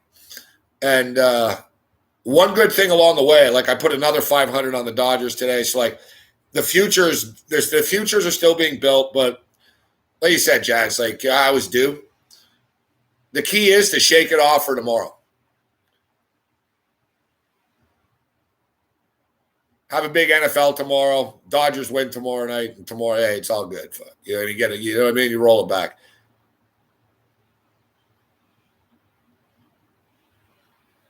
Well, they're 0-5, DJ Hardy, in their last 5 game ones now. Yeah, they do always lose game one. They're 0-5 now. They're 0-4 coming into tonight.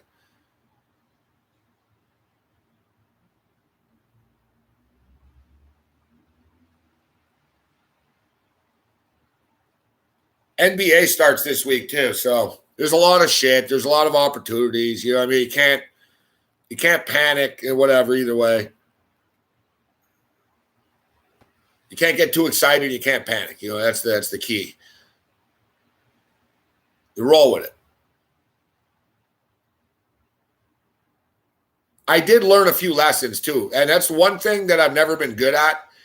I've never been good at learning lessons. I sort of know the lesson, but I'll be like, nah, it won't happen again. You know what I mean? Now I've been better at like, all right, don't do that again because that's what'll happen. And I learned a few lessons again. There's a few reminders where I got sloppy. I got sloppy a bit. Not like too sloppy. You know what I mean? There's a few little things that I knew when I was doing too in the back of my head. I was on the air during the TV show, and I was like, it was just weird timing. I just felt rushed when I was doing it. I was like, you know, I didn't really think this through as much as I have been recently. And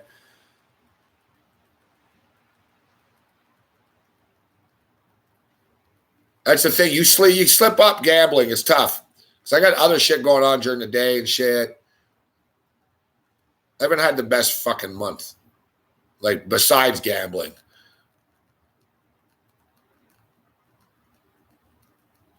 I don't like October. I've never liked October. I don't like the month. Like, I don't like the month of October.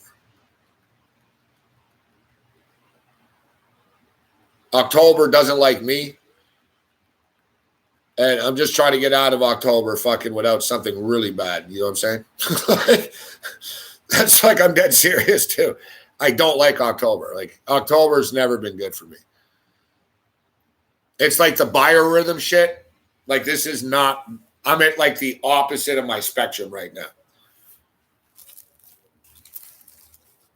November's not bad. November's all right.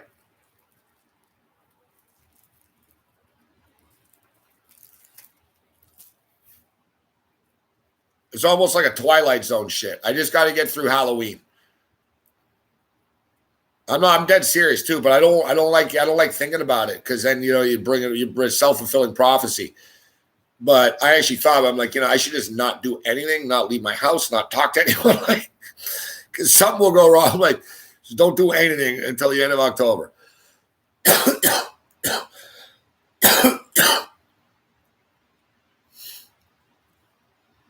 It's not in my head either. It just is, right? Some people, you like the day, you like a month better. So everyone likes, I'm sure everyone, you got a favorite month, at least favorite, you know what I mean? It's funny too, because I like the sports in October. I like the crossover of everything. But for me personally, like I said, my biorhythm fucking algorithm, I tell you that, it ain't fucking, this ain't my time.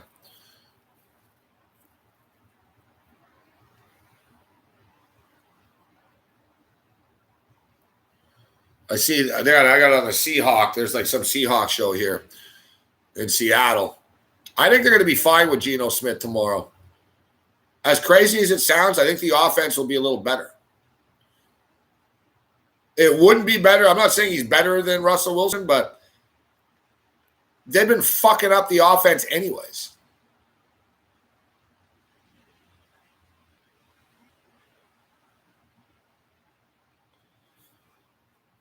You know what I mean? Like, if you see, they don't know what to do with Russell Wilson. When Geno comes in, they're going to run a more straightforward offense.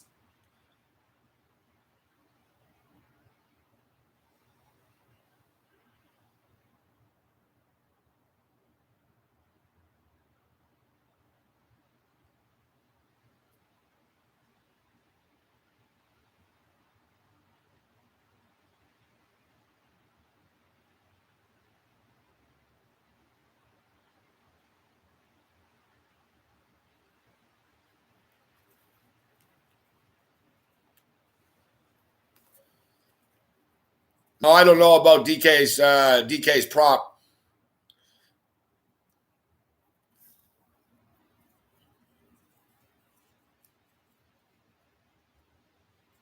Yeah, I like same shit, Hardy. I don't like October. I don't mind this. I don't mind. I'm indifferent to November. I don't really, you know what I mean?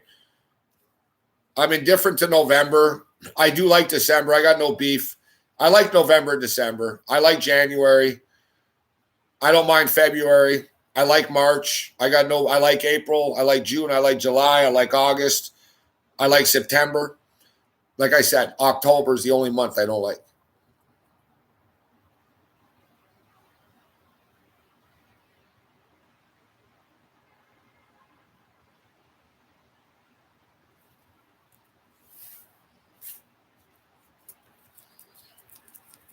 I never really thought about it before, but it's true. I got no beef with any other month.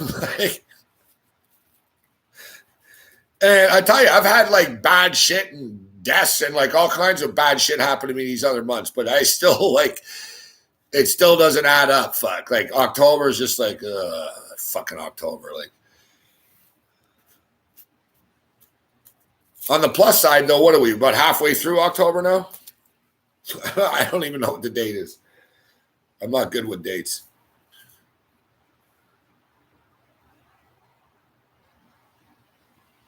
Today's the 16th. Yeah, 2 more weeks.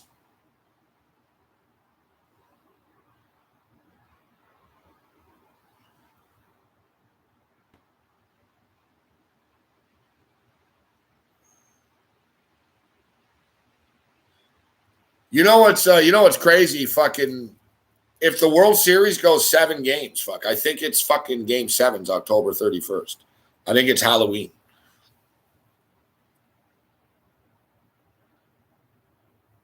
Oh no. Sorry. It's not game 7. It'll be in fucking Houston or Boston on Halloween. Game 1 is the 26th. Game 2 is the 27th. They're off the 28th, and then they play the 29th, the 30th, and the 31st. So, like, basically, like Halloween Day, can you imagine? Like, the World Series could be decided and shit. It's been a crazy sports year. Like, it's going to be whacked out, too. Like, the way shit's going, it wouldn't shock me. It's going to end up fucking being the Braves and the Red Sox, fuck, or something. Like, it's going to be, like, the last one that anyone expected.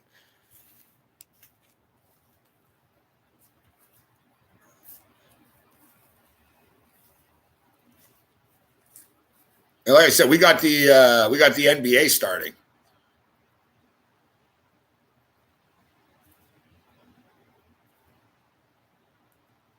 I was gonna say I've got some work to do for the NBA, but what do I have fucking to do? I got nothing. I got no work to do. No, that's not true. I gotta look over the rosters one last time here just to sort of key in for like props. But there's not a lot of work to do for the NBA before the year starts.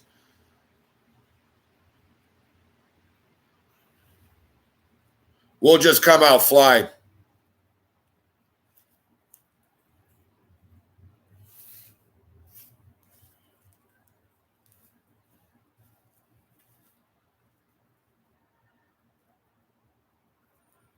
Like when I say so, like I know about the teams and all that shit, but what I mean is like I gotta know who all the backup point guards are. I gotta see the depth chart. Now NBA rosters are finalized like this weekend and shit. So tomorrow I'll take a look tonight, maybe overnight tonight or whatever. I'll take a look when I have the chance. Because I need to know for props, right? For game time decisions, like during the week. It's gonna start. And I got to motherfucking know, all right, where the value is for the props on a daily basis. And the value in the NBA with the props is not with Kevin Durant or with fucking Kawhi Leonard and shit.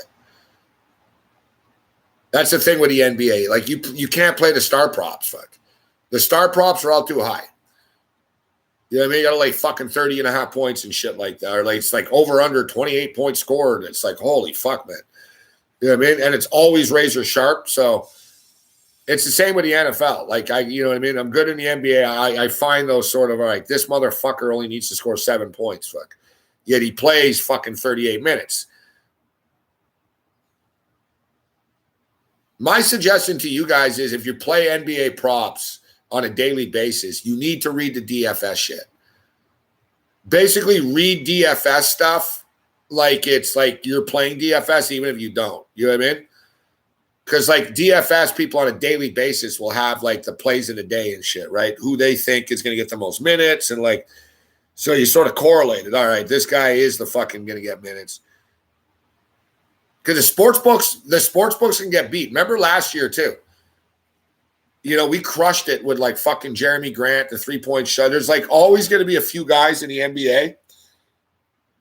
RJ Barrett. Like RJ Barrett's point total went over like fucking 14 times in a row last year.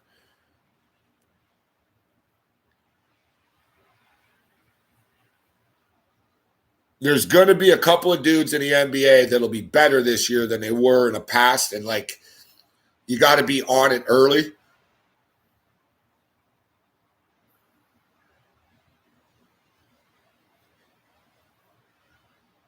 Siakam will be good.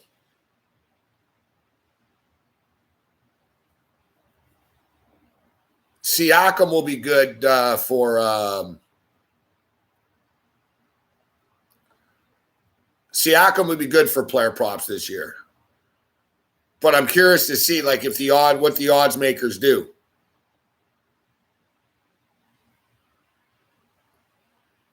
Are they going to make him 19 and a half? Are they going to make him 21 and a half? Are they going to make him 23 and a half? You know what I mean? Siakam will have a big bounce back year. Well, big bounce back year. He fucking scored 21 points a game last year. But I'm saying I think he could score like 23, 24 type shit.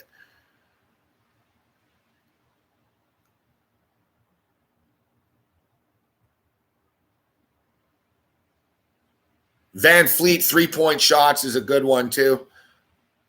He'll take more threes now this year. Like I said, like you just sort of have to fucking you figure out the narrative for each team. You know what I'm saying? Like Kyle Lowry will be good with the Heat to bet against. There's all this Kyle Lowry hype all over the place, right? When Kyle Lowry was on the Raptors, he sucked. And he was overrated. But now Kyle Lowry plays for an American team in the Miami Heat. He's great. And he's one of the best players. So Kyle Lowry's props are going to be fucking high and shit. And we know Kyle Lowry's game.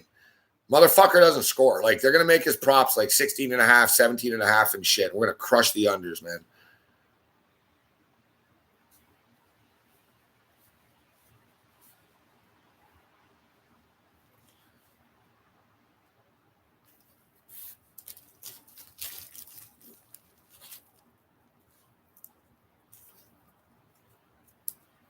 So, yeah, NBA starts. NBA starts on Wednesday. There's some work to do. College basketball is where the fucking work is at.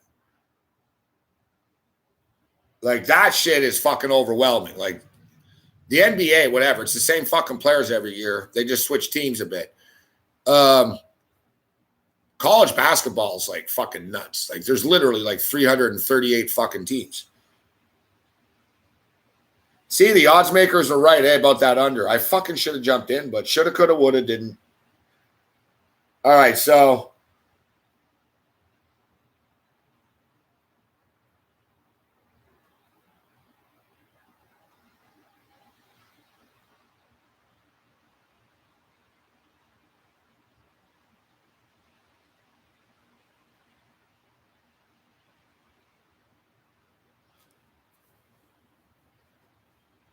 we played we told you, we played it a while ago. We played Raptors over 36 and a half. And I remember Sharapan asking me, fucking, why'd you play it so early? That's unlike you. And, you know, I got excited when I saw the number. And I said, well, I thought it was going to move, and I was going to piss me off, that I didn't get the good number. So I was right. you know what I mean? In a sense, they never moved it off 36.5, but they made it minus 150. And that's the highest juice on the board, actually, for a win total. The Lakers to the under is minus 170.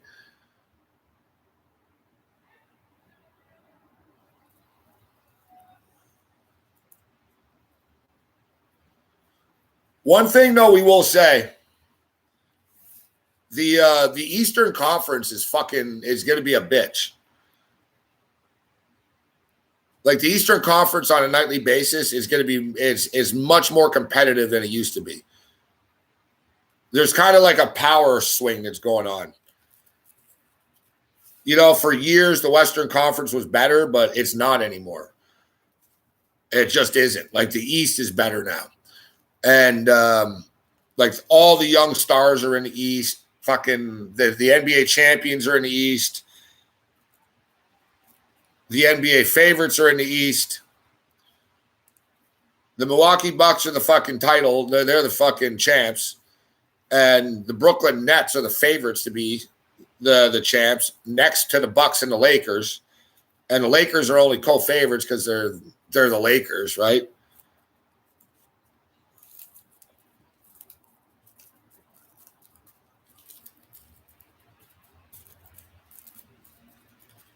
Thing with the Lakers is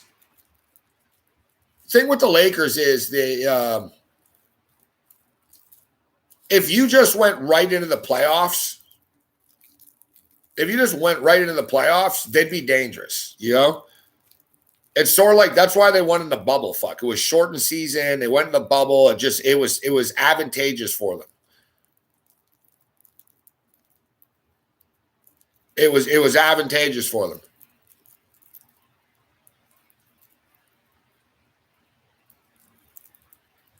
But over the course of this long NBA season, I don't see they're not going to be able to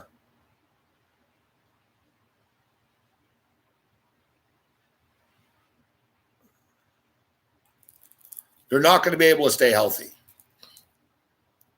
LeBron's not getting any younger, and LeBron's in great fucking shape. The guy's a machine. But it's just inevitable that he's going to miss games. Anthony Davis always gets hurt. And Westbrook plays like a maniac when he plays, but he gets hurt a lot too because he plays like a maniac. So, you know what I mean? There's no room for error for these guys. Most of these NBA teams have big flaws. That's my point. Like the Lakers are good, and like if they played in a 5-game fucking series and they weren't beat up, you know what I'm saying? Then they're really dangerous. The Brooklyn Nets are good, but they don't have Kyrie Irving. And then you throw in the fact that your other two guys are James Harden and Kevin Durant, both of which Kevin Durant gets injured. He's been injured. I'm not saying he'll get hurt, you know what I mean? But he's had surgeries and shit in the past. And you have James Harden, who is sort of hit or miss. Harden's a great player, but you know what I'm saying? Like, Harden might be in shape. He might not. I don't know. You know what I'm saying?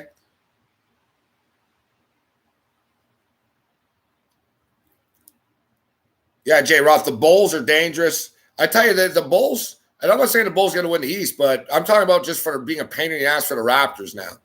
Like the Bulls are good. Fuck, they got Lonzo Ball. They got everybody. They still have Zach LaVine, Lonzo Ball, DeMar DeRozan. They're a loaded roster. Doesn't mean they'll have great chemistry and it'll come together, but they could, and they're pretty loaded. Atlanta are good with Trae Young. They have a good foundation in Atlanta. There's a lot of good teams in the East. But the Raptors are underestimated because, it's all the American media. They pimp up all these other teams and shit, but the Raptors lineup is better than most of the teams in the East.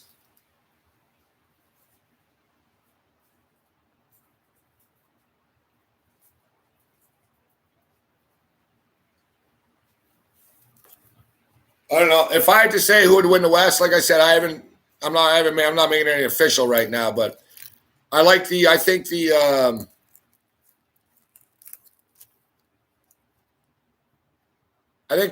Utah Jazz.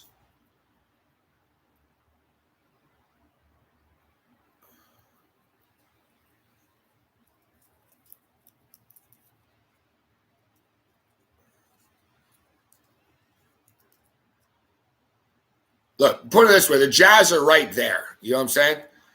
Like Phoenix went last year, and Phoenix and Utah were like the same all year. If you guys remember, like they both they were separated by like a game. They were both fucking good. And if you remember, Utah gets fucked over all the time. Number one, they don't get calls. They're like the Raptors, right? So like the league doesn't want Utah on TV. So they don't get calls. So in every close game, they're always the ones getting fucked, number one. And number two, if you notice, they're always hurt at the worst possible times. Like Donovan Mitchell missed a shitload of playoff games. He got hurt. Mike Conley's always hurt. You know what I mean? Like they have these great years and it's like they're dominant. And it's like, oh yeah, by the way, the playoffs start next week. Oh, that's too bad because Mitchell just fucking twisted his ankle tonight. Like there's always something. They have bad luck, Utah. It might be just bad voodoo, bad karma around their team. I don't know what it is. But they are very good. I sort of get the feeling that they're fucking close. Like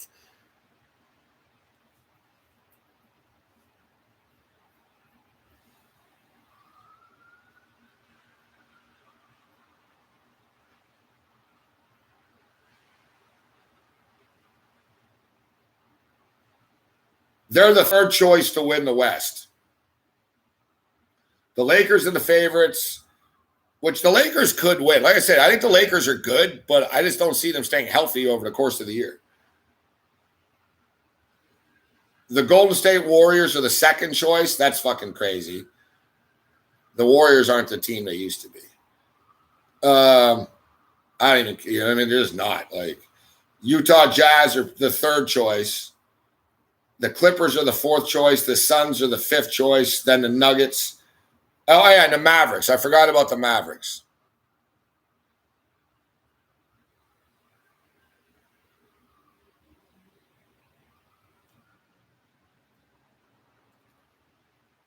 Mitchell has no problem with Utah. The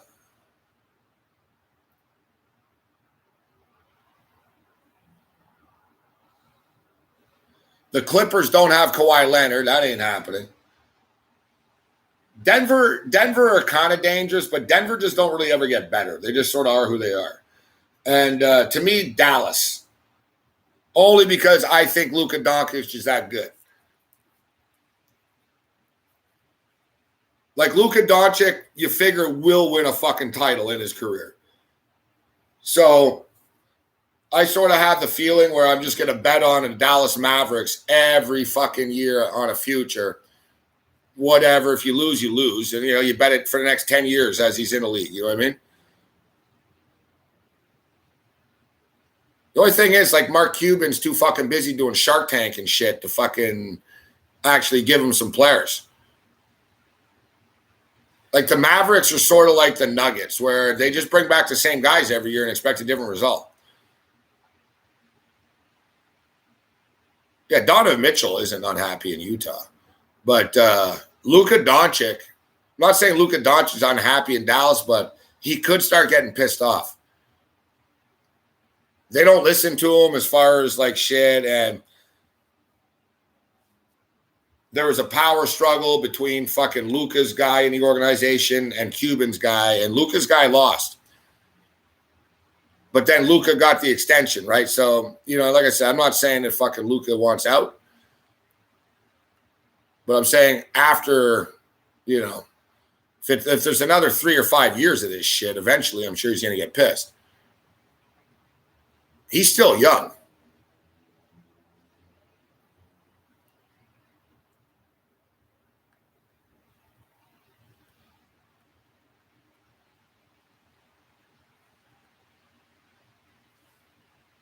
Luka's only like fucking, he's only 22 or 23 now. He's 23, right? So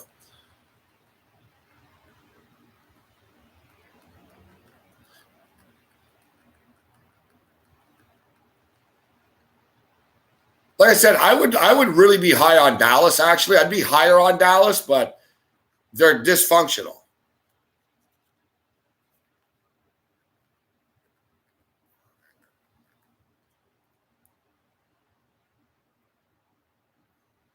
If I had to bet one team right now to win the NBA championship, I'd say it's the Milwaukee Bucks.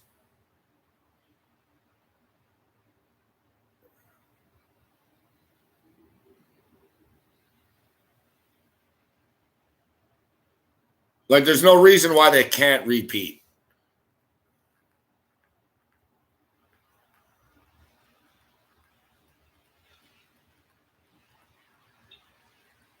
Giannis is the best player in the NBA.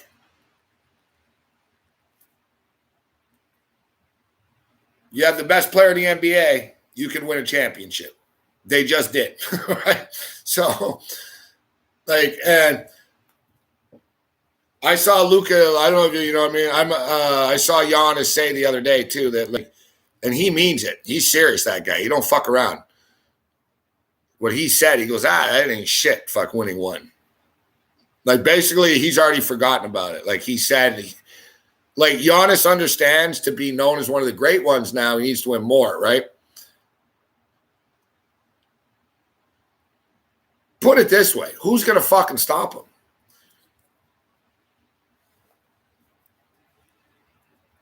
Like, the NBA really is a league where you can kind of win with one or two players, and he's the best player. Like, who's going to stop him? Phoenix didn't have anyone to stop him. Fucking, it'll be Durant. Kevin Durant will try to fucking knock him off, but he failed. Fucking Giannis beat Kevin Durant last year.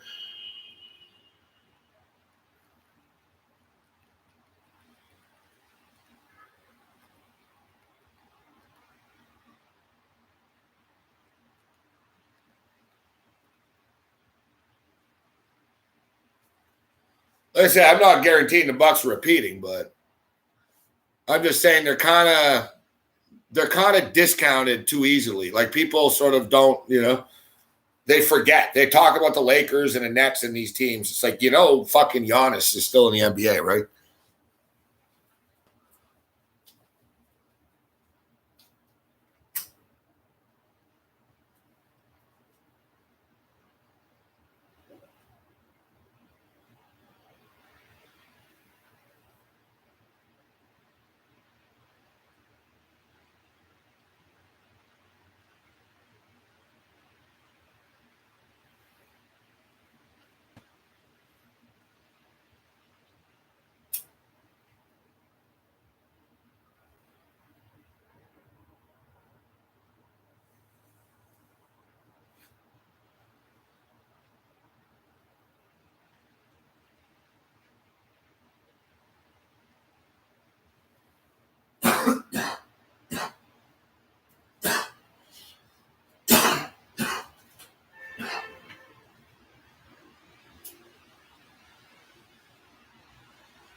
All right. Like Cam and Homer Simpson would say, it's time to regroup at the Red Lobster. So I'll post the pics on Patreon here in the morning, as we always do. I've got to dig in to the props and everything. And like I said earlier, I don't like doing it after a cold night. I don't like capping after I lose. because you have a negative thing, and it's like, you know what I mean. You want to, So what I got to do is I got to fucking take a step back, not think about this shit for like an hour or something, and then sort of jump into the props, right?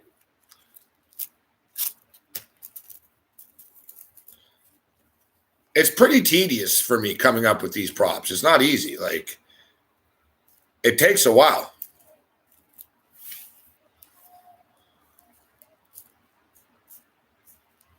Going through each game and each player and double checking shit and making sure, like, you know what I'm saying? And after having 2 bad nights in a row, we got to get it right tomorrow.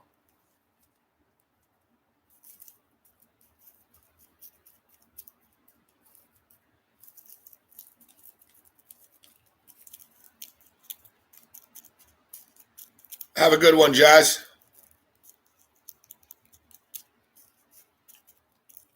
You know where I got fucked on Thursday? I found a good one with Tom Brady. It was 1.5 rush yards. He was at fucking 3, and he fucking took fucking 2 knees, and I lost. Yeah, Zay Jones. Let's see if Zay Jones is up here. It's funny. They keep on putting them up. Let's see if they do it. I don't know why they do it. They don't do it with anyone else, but let's see. Player receiving yards.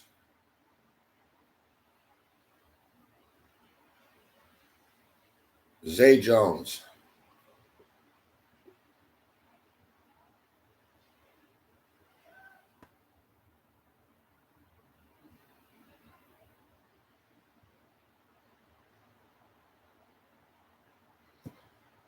No. I guess they got tired of me beating them because no one else was fucking betting that. Benson Henderson.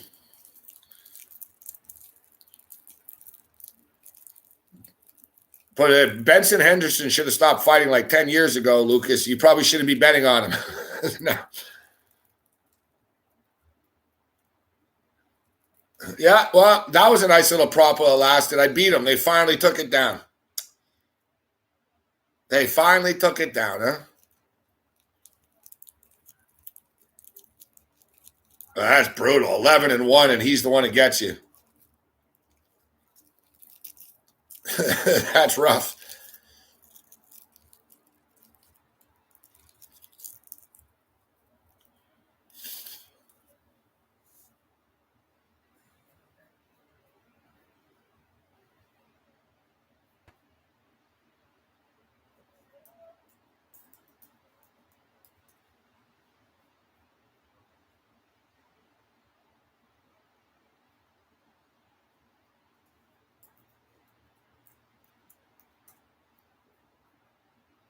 One guy that's been hot recently has been Myles Gaskin.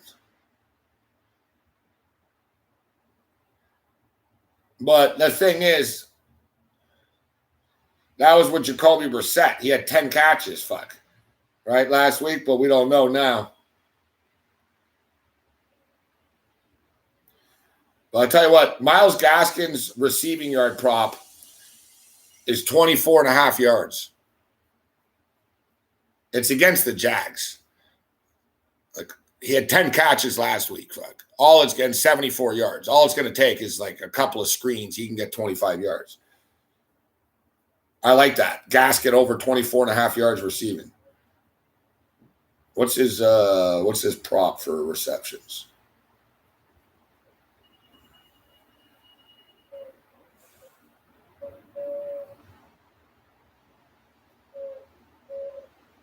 Three and a half. I'd rather go with the 24.5 yards than 3.5.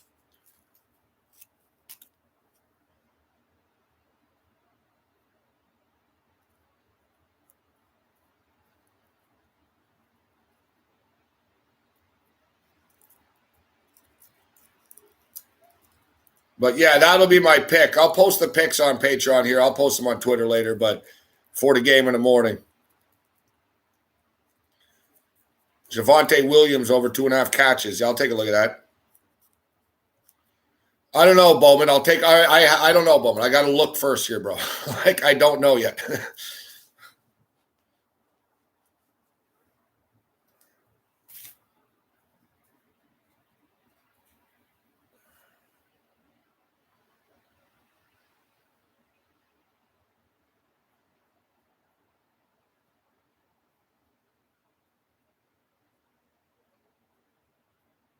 But I do like the Dolphins to win the game.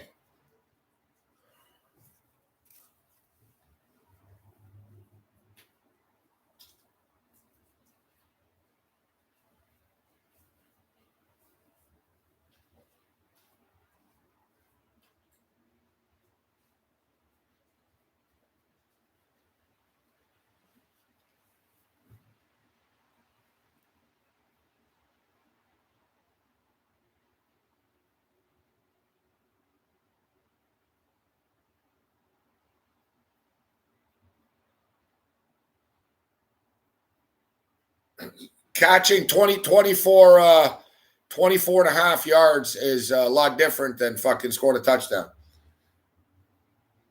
Gaskin doesn't even have a touchdown this year.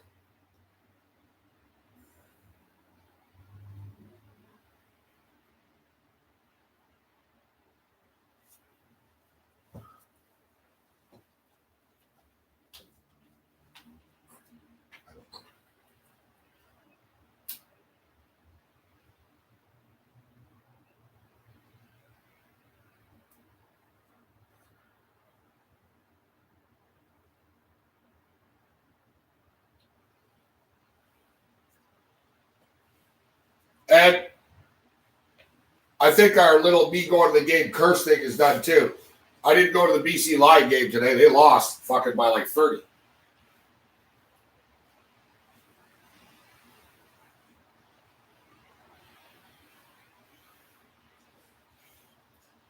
I think the moral is when I go to games, the team loses a heartbreaker.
Well,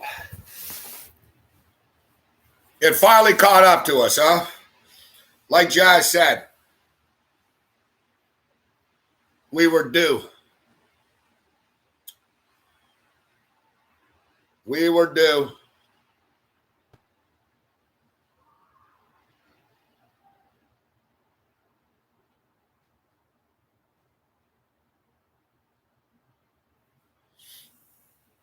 All right, so listen, we'll see you guys at 4 o'clock Eastern. Get some rest. You got early football in the morning here. Dolphins and Jags. 6:30 on the West Coast, motherfuckers. Wow. 6:30 on the coast, 9:30 Eastern. I'm going to be on at 4 o'clock Eastern with Joe Ranieri. Joe Ranieri in for Holden Kushner tomorrow. So me and Joe reunited at 4 o'clock Eastern tomorrow. Should be fun times.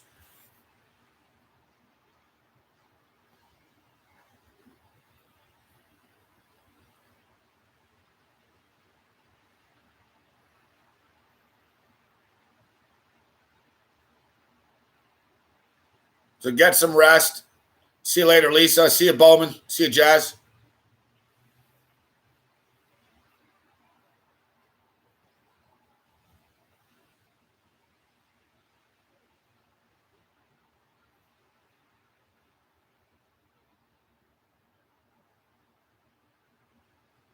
Fuck yeah, I got to look at fucking my fantasy shit too. Fuck with all these fucking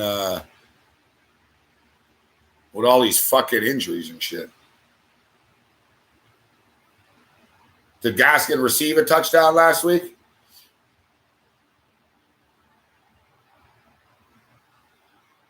Put it this way. Most of these fucking games in London are low scoring and shit.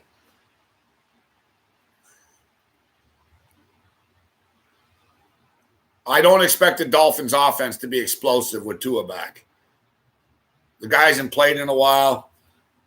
They're going to be desperate for a win. Tua can get them the win, though. That's the thing. He's a winner, right? So they're going to grind this fucking thing out.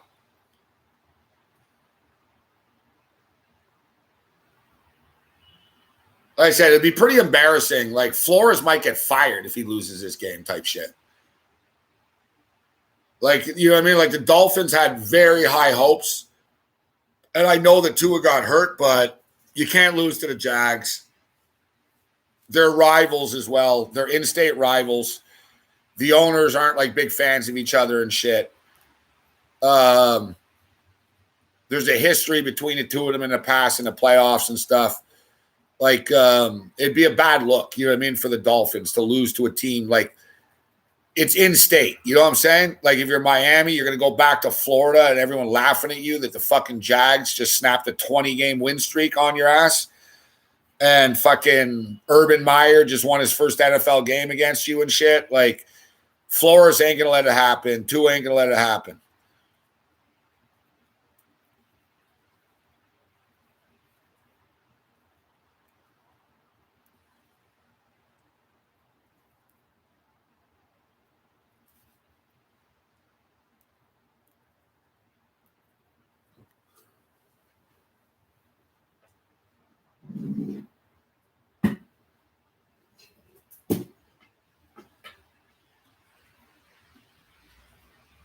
I fucking hurt my fucking hand before.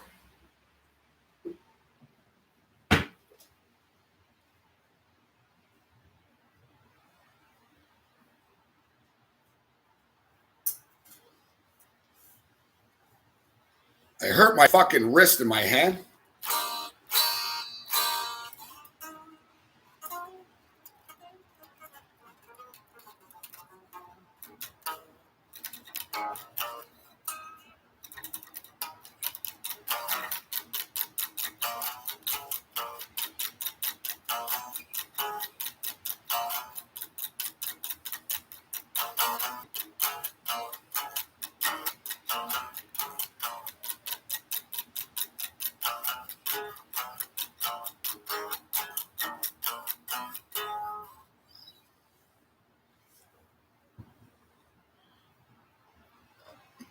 But I could tell, I think it's getting better. Fuck.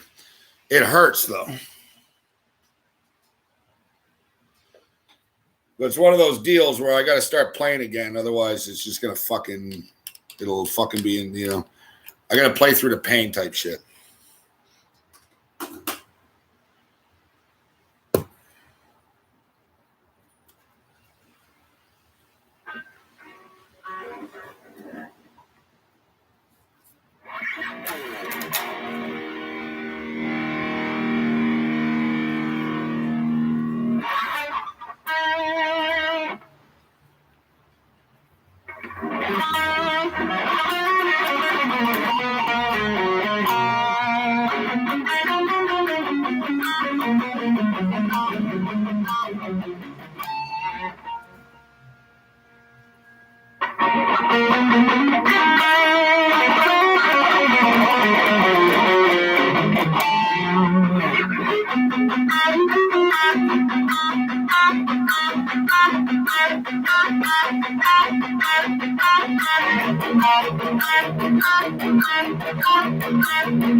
Other than that, you're on your own. Later.